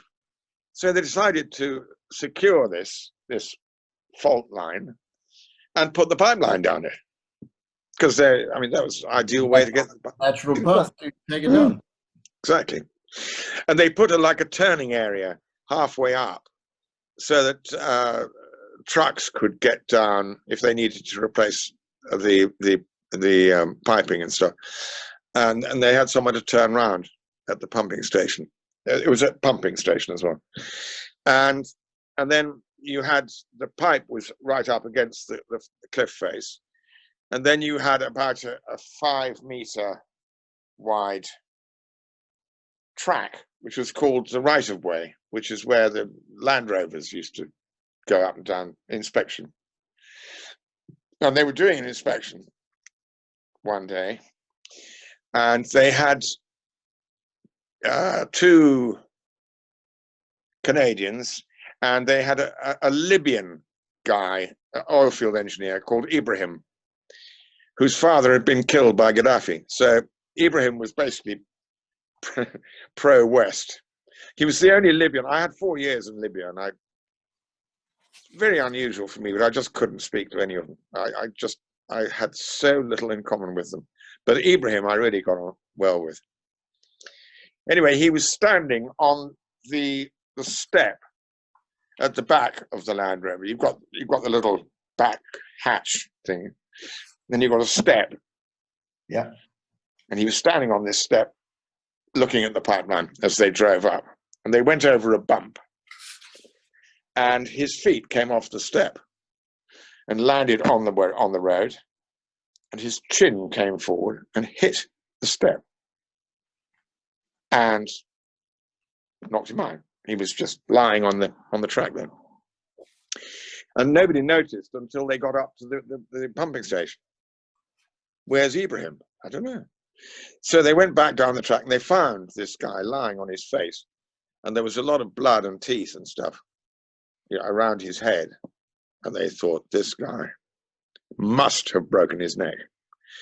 So the first thing we've got to not do is to move him. So how do we get him out? Well, let's go along and see the porter pilot. Now, I'd had a look at this just out of interest, really. And I thought, if you've got the ramp, if you fly the airplane up the ramp at the same angle as the ramp's going up, all you've got to do is to slip across and land. Then you're on. So I took Ken Spraggs with me. He's a lovely old boy. He was on the Piper Alpha. Do you remember that terrible disaster they had in the North Sea? Yes. It was an oil rig that caught fire. Right. Hundreds of people, well, more than 100 people were killed. And Ken was on that. And he was a lovely guy. And he had a very good taste for whiskey. And when the North invaded South Yemen, all senior management were exported because the insurance company couldn't afford to insure them against war risks. So the senior compound was empty. And there were 6 40-foot containers, which we thought we ought to explore to find out whether they had any important stuff in, you know, in case the enemy appeared. We found that one of them was wall to wall, floor to ceiling, Chivas Regal. Do you know Chivas Regal? I do know Chivas Regal rather well. I don't think there's any left. It must have been a complete batch from Scotland. Anyway, Ken came with me in the airplane.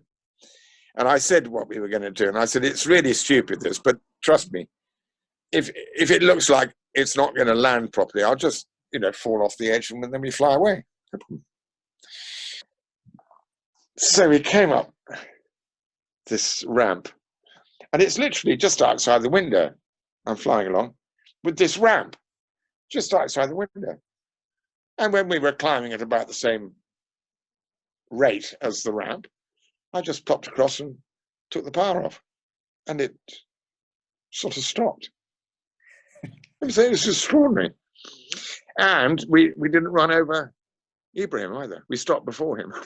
But then Ken had to rush out and find some rocks to put behind the wheels to stop the airplane falling backwards down the hill.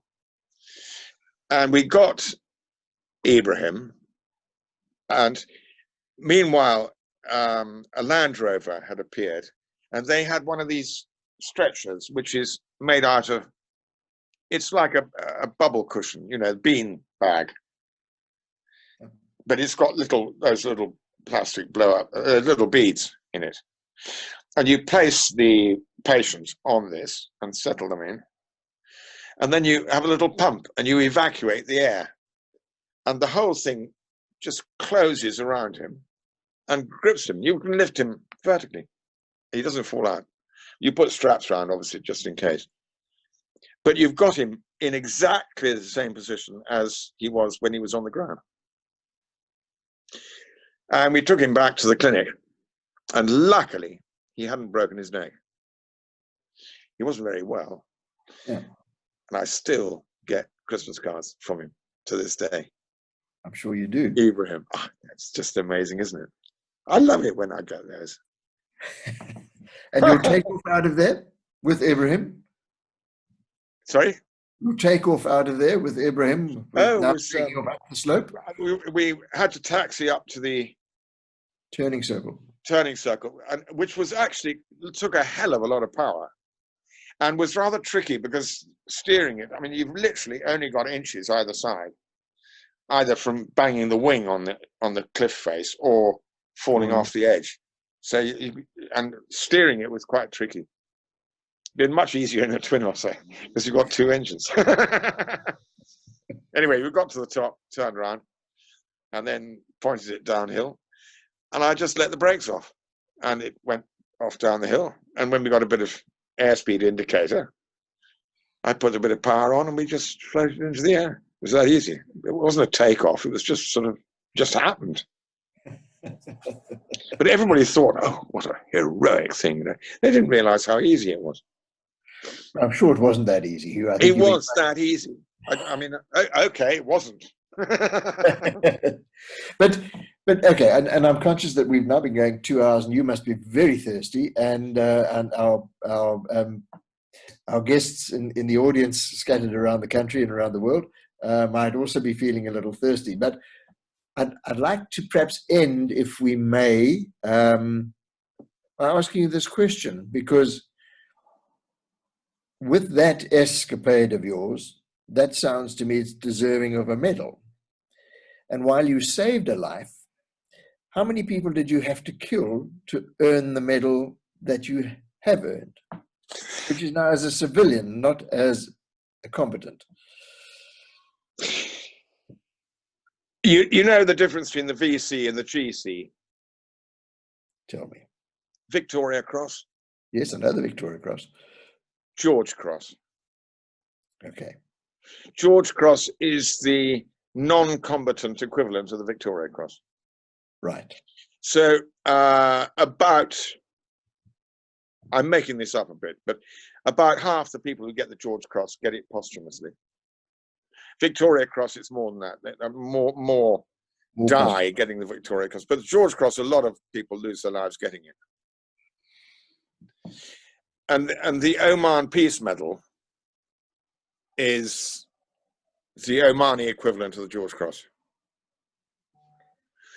And we got it for landing a buffalo at night in desert. Which is, I mean, it was very exciting because, I mean, it's exciting landing a big airplane in the desert without a runway. It is exciting. But the landing, I didn't even feel the landing because it was on sand. Good, firm, hard, red sand. Not sinking in sand. No way. No, it was beautiful. It's called the Harasis, the area in Oman. And it was rather horrific having to pick all these people up, because what had happened was the driver, they were coming up for Eid. You know Eid at the end of Ramadan. Right. Yes. Eid al-Fitr, I think it's called, or Eid al-Fitr it was. So this truck was coming up from Salalah up to the north, and all these soldiers wanted to come home for Eid al-Fitr. And they basically jumped into this truck, and the truck was full of gas bottles. You know, the big, not little gas bottles, big 48, ones. 48 kilograms size. Yeah. Oxygen bottles and that sort of thing. Acetylene bottles. And so there was 34 of them in the back. And it's got a tarpaulin over the top. And then there was 4 of them in the front in the cab.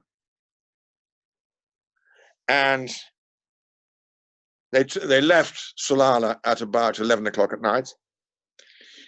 And at 1:30-ish in the morning, the driver went to sleep.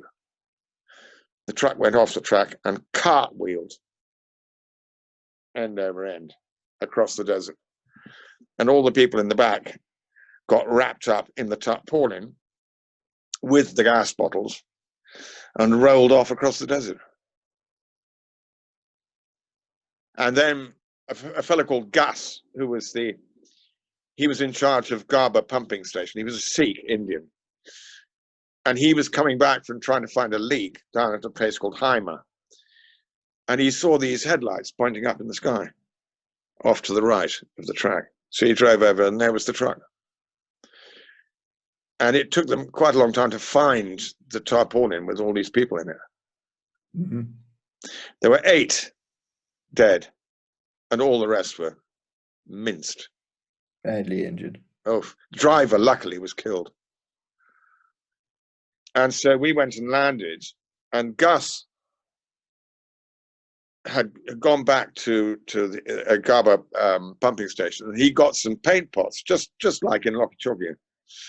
Put the bog roll in, brought them about 6 each side, and he put his car at one end with the headlights pointing diagonally at where he wanted us to touch down. And he put another car at the far end with one of his assistants with the hazard lights on to tell us when to stop. And then we lined up with GPS. Well, actually with GNS we didn't have GPS in those. GNS, does that ring a bell? Global navigation system. Yeah. Yeah. And it's done with very low frequency transmissions from 8 stations around the world. Then it's done by triangulation. And was amazingly accurate. And then so we flew over the top, and Gus saw us, and then we flew away, turned around, and we could see the flare pots. We came and landed. It was really not a problem at all. And then we got everybody on board, and we flew back to Moscow, where we found that the reason why the Air Force hadn't been employed to do it was because they had a visit from an Air Vice Marshal. And they were all under the table with the Air Vice Marshal having a mess dining in night.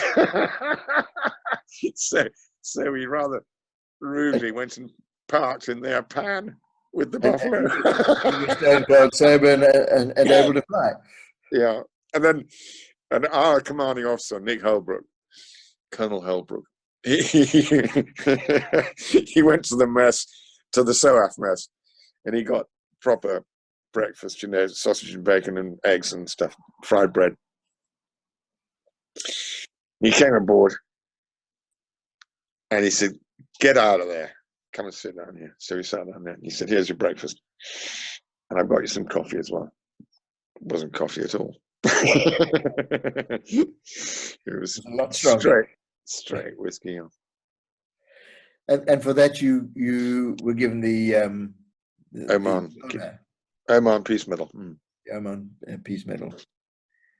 Congratulations! It sounds it was quite something. And the stupid thing was that John and I had just come back from. I told you about John. I think he was the guy. He jumped out of a Bristol Brigand because the Bristol Brigand, they thought it was catching up with its own shells. Yes. So the nose got blown off, and he had to jump out, and he hit one of the tail fins. There are 2 fins at the back, which removed smashed up one of his kidneys. So he was medically evacuated from Burma, and then was discharged from the Air Force. And so since he had the one kidney left, he thought he'd better keep it exercised. So he bought a pub in the East End of London. And eventually the other kidney started to complain. So he came out to Oman and joined us and flew airplanes. I think we could probably go on all night because there are millions and millions of stories that I'm sure you would be very happy to tell.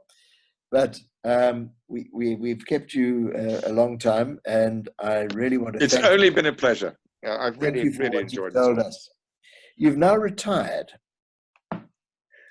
You retired at age 65. Yeah. And they in our setup they take your class 1 medical when you hit 65. So then you can't fly. You can fly co-pilot cargo. Right. In America. I didn't want to do that really. I mean, I've got an American license as well, but I just thought, do something else. How much more fun could you have had? You'd had cargo. The world by the sounds of it. Cargo. I mean, the cargo's fine. I mean, you haven't got any passengers to argue with, but it's always at night. Almost all the cargo flying is at night. Yes. And, excuse me. And as Carl Jensen would say, there are only certain people who work at night. Those are the Blompotter, which was the name we applied to the railway police, and certain ladies. No one else really wants to work at night. Don't think I've met any of those, have I? No, of course not. Of course not. But he would, with all of this excitement behind you, looking back, would you have done anything different? Would you have wanted a career in an airline, for example?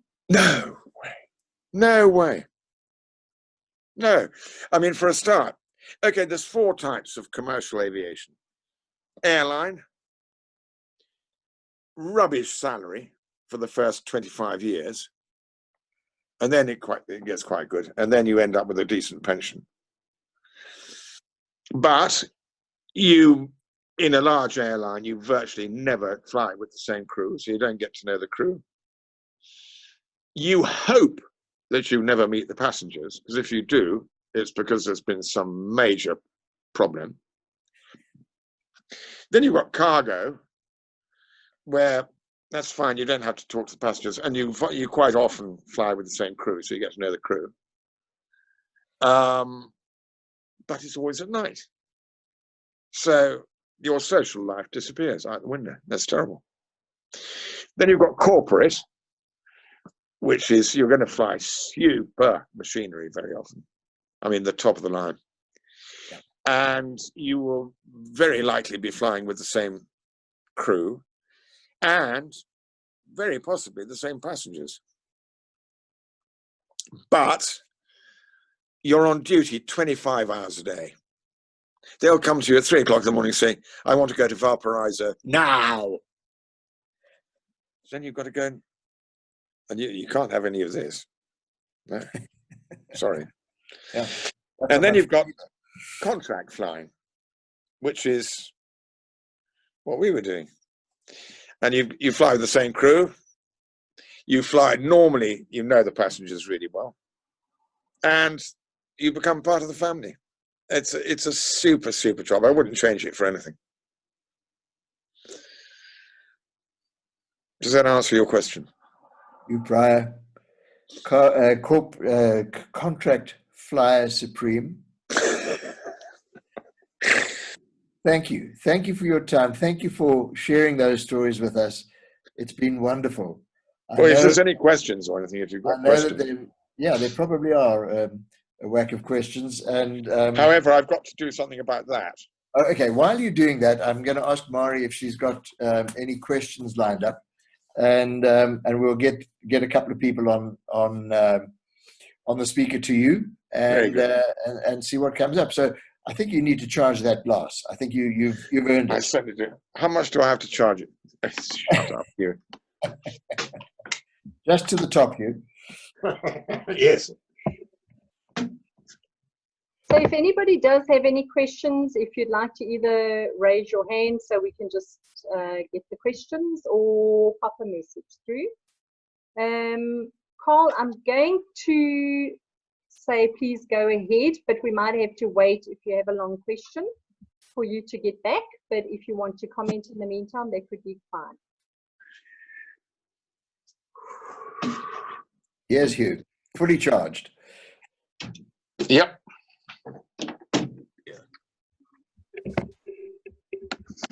Maury, to Hugh, and to cheers, Hugh. Good out. And to Doctor. I think that has been just the most delightful interview. Hugh, nice. You have led such a wonderful life. Well, I wouldn't say wonderful, but I think amazing that you survived it. But also to Maury and to Doctor, to Mike. Gee, you guys have done such a wonderful job this evening. And it is, I just feel so sorry for those people who chose or not chose, but who were unable to join in here. And Hugh, I would love to see you back here again, and because obviously we've only scratched the surface. Thanks so much. Thanks, Maury. No, it's been such an amazing pleasure for me, really. I've had an absolute ball. Lovely. Well done. Well done. Thanks. This will be a memorable thing. Fantastic. Thank you, Carl. So just a quick question for you, if you don't mind. We have had Roy, who has asked if you knew Arthur Metchin. If it rang a bell at all? How do you spell that? It's Mike Echo Charlie Hotel India November.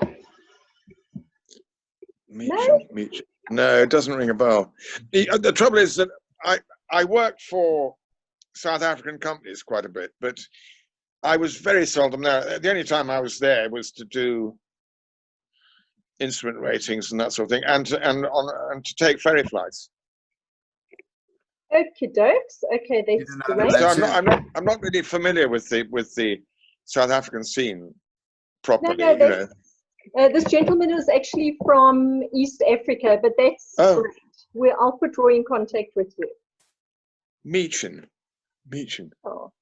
It does sort of slightly tickle a memory, but I can't put a face to him. And then I would like to ask, because every time we've had a chat, Mike and you and I think I have participated in every one that we've had in the last couple of weeks. I've heard different stories, but I haven't heard the story about the German ambassador's wife, which you keep talking about. I would like to hear it. It's okay. So I was up in Khartoum, and they have a season of dust storms. It's called the Haboob season. And you get 100-mile-an-hour winds, and you get dust, which gets into everything. It doesn't matter if you could be in a baked bean tin sealed, and it would still get in. It's an awful time of year.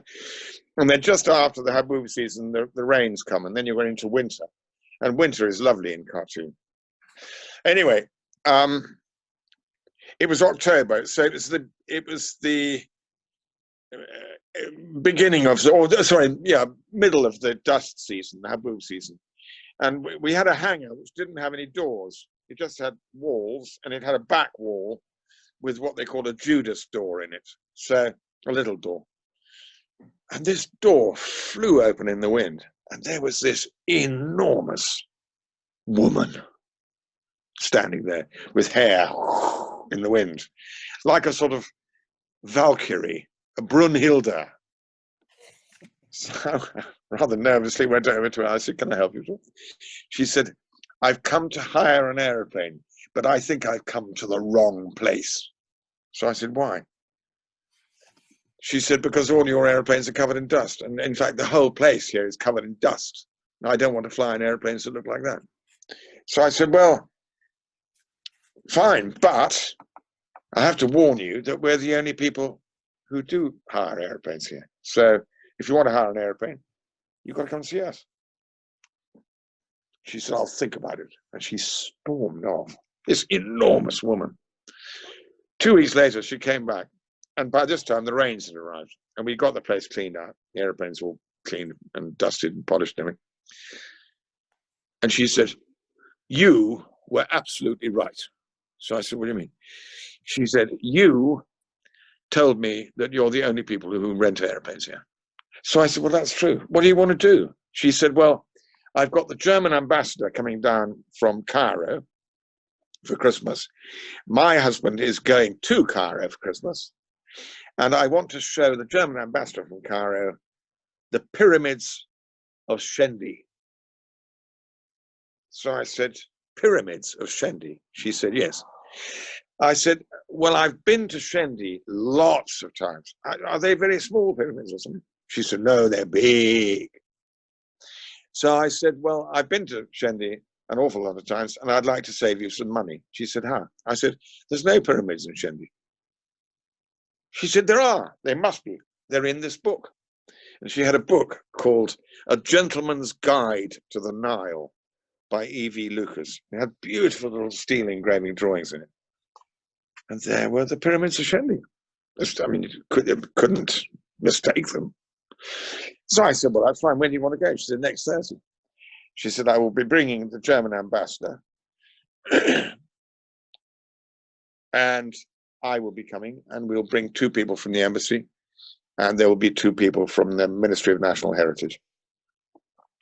Now, I have to point out, Shendi's got a good runway, but there are no pyramids there. Anyway, so we took off, we flew up the Nile, and she was sitting next to me in an Islander, okay. She had the book, Gentleman's Guide to the Nile, and everything was there. And we got to Shendi, and there were no pyramids. So I said, well, she said, can we just go a little bit further? So we went on round the corner to a place called Atbara. And before we got to Atbara, there was this great big curve of pyramids, black teeth sticking up out of the sand on the southeastern side of the Nile. So you've got like a flat alluvial plain there. Then you've got the pyramids, and then you've got sand dunes. I thought, blimey, I never knew these were here. So I said, so what? No, just take some photographs and then go back to Khartoum. So I said, well, do you want to land here? She said, well, is it possible? Would it be safe? I said, yeah, it looks all right. What we'll do, we'll run the wheels along, and if anything falls off, then we'll go back to Khartoum. So we ran the wheels along, and being an islander, nothing fell off, and we just stopped. And she had a large Edwardian-sized picnic lunch in hampers, and there were sort of German hams, and so, oh God, it was beautiful, and hock for the non-pilots. And so we carried all these things up to the top of one of these pyramids, and somebody had nicked the top, or maybe they hadn't finished it yet. So we all sat on top of this thing, and we had this spectacular Edwardian picnic lunch sitting on top of a pyramid at Shendi. Well, it wasn't actually at Shendi, as we discovered later. Anyway, and then when we finished, I thought I'd better just go and check the airplane, because the left engine had been using a little bit of oil. So I'd got some spare oil with me just in case. So to get up on the wing of the Islander, you put your one hand on the nacelle, the other hand on the cabin roof, and it looks, for somebody of my age, it looks a bit sort of. And so I checked the oil, and it had to put a tin of oil in. Put a tin of oil in. Then I went back up to the top of the pyramid and helped them with the hampers to get the hampers done. And we got everybody packed away in the airplane, and she sat next to me and she said, that was an experience none of us will ever forget. Can I ask you a favor? So I said, yeah, what do you want? She said, in the book, there is a place called Musarawat Safra. So I said, yes. So what about that? She said, well, it's next door to the Wadi Naga. And there is a temple in the Wadi Naga, which is exactly as it was built 6,000 years ago. But it's sunk into the desert, a bit like a buffalo. Can we go and take photographs of that? So I said, of course we can. So we went down, and the Wadi Naga actually goes south off the Nile, where the Nile comes around the corner there. And there was this temple. And because it had a little bit of rain, there was this beautiful, fresh green grass. So we landed there as well. And everybody got out and went off and took photographs of this spectacular. It's not particularly big, but it's got an avenue of sphinxes leading up to the main building of the temple. It's absolutely timeless. It's exactly the same as when it was built. And yet, it's just unbelievable. Anyway, so they all looked as if they'd taken enough photographs. So I potted back to the airplane. I jumped up to have a look at this oil again. That was fine, no problem. Got down, got everybody on board, and she said, that was the most amazing experience. Thank you so much. She said, can I ask you another favor? So I said, what's the problem? She said, this place, Musarawat Safra, which I mentioned, was the furthest south that the Romans ever came. And it's a big ruined city. Some of it is Meroe, the pre-Pharaoh Egyptians, and then there's Latin inscriptions on the architraves of some of the temple buildings, and there's tombs. It's an extraordinary place. So if we could just pop over there and have a quick look, photographs, and then back to Khartoum. So we went over there, and that's just, we flew around for about 15 minutes looking, and then we found this great big bowl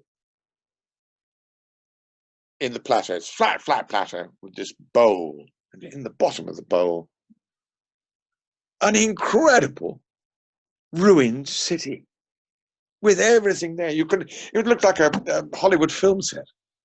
And leading into the bowl, there was the little valley, which the bowl fed into, I suppose, when it rained, if it ever rained. So I thought, do you want to land here? She said, would it be safe? I said, well, we'll do the same as we did before, run the wheels long. If anything falls off, we go back to Khartoum. I mean, it's our last flight anyway.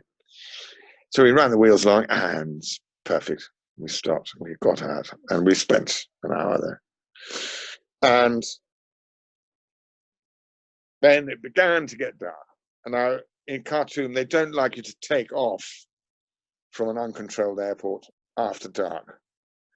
They don't mind you flying, coming into Khartoum at night, but don't like you taking off after dark. So I said to them, we better, mosey along now. So we took off and flew back to Khartoum. It wasn't far, it was about half an hour. No, a bit more, 40 minutes. And we landed there, and she said, you have given us a day which none of us will ever, ever forget. Would you like to come to the embassy for a drink? And I said, would I ever? It's very kind of you, thank you very much. And do I have to dress? I mean, she said, well, maybe you should change, yeah. So I said, well, is it formal? Because I'm in uniform. So she said, yes, but I think you need to change, really. So I said, why? She said, well, the first time you jumped up on the wing of the airplane, you split your trousers open at the back, and you've been walking around with your shirt hanging out of your ass all day.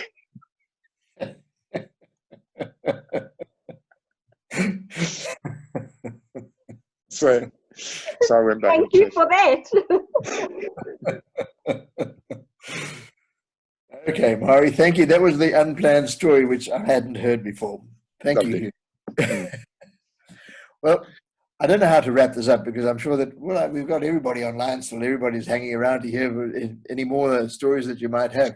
Well, you're very welcome. Ask anything you like, because I'm just sitting here. I'm retired now.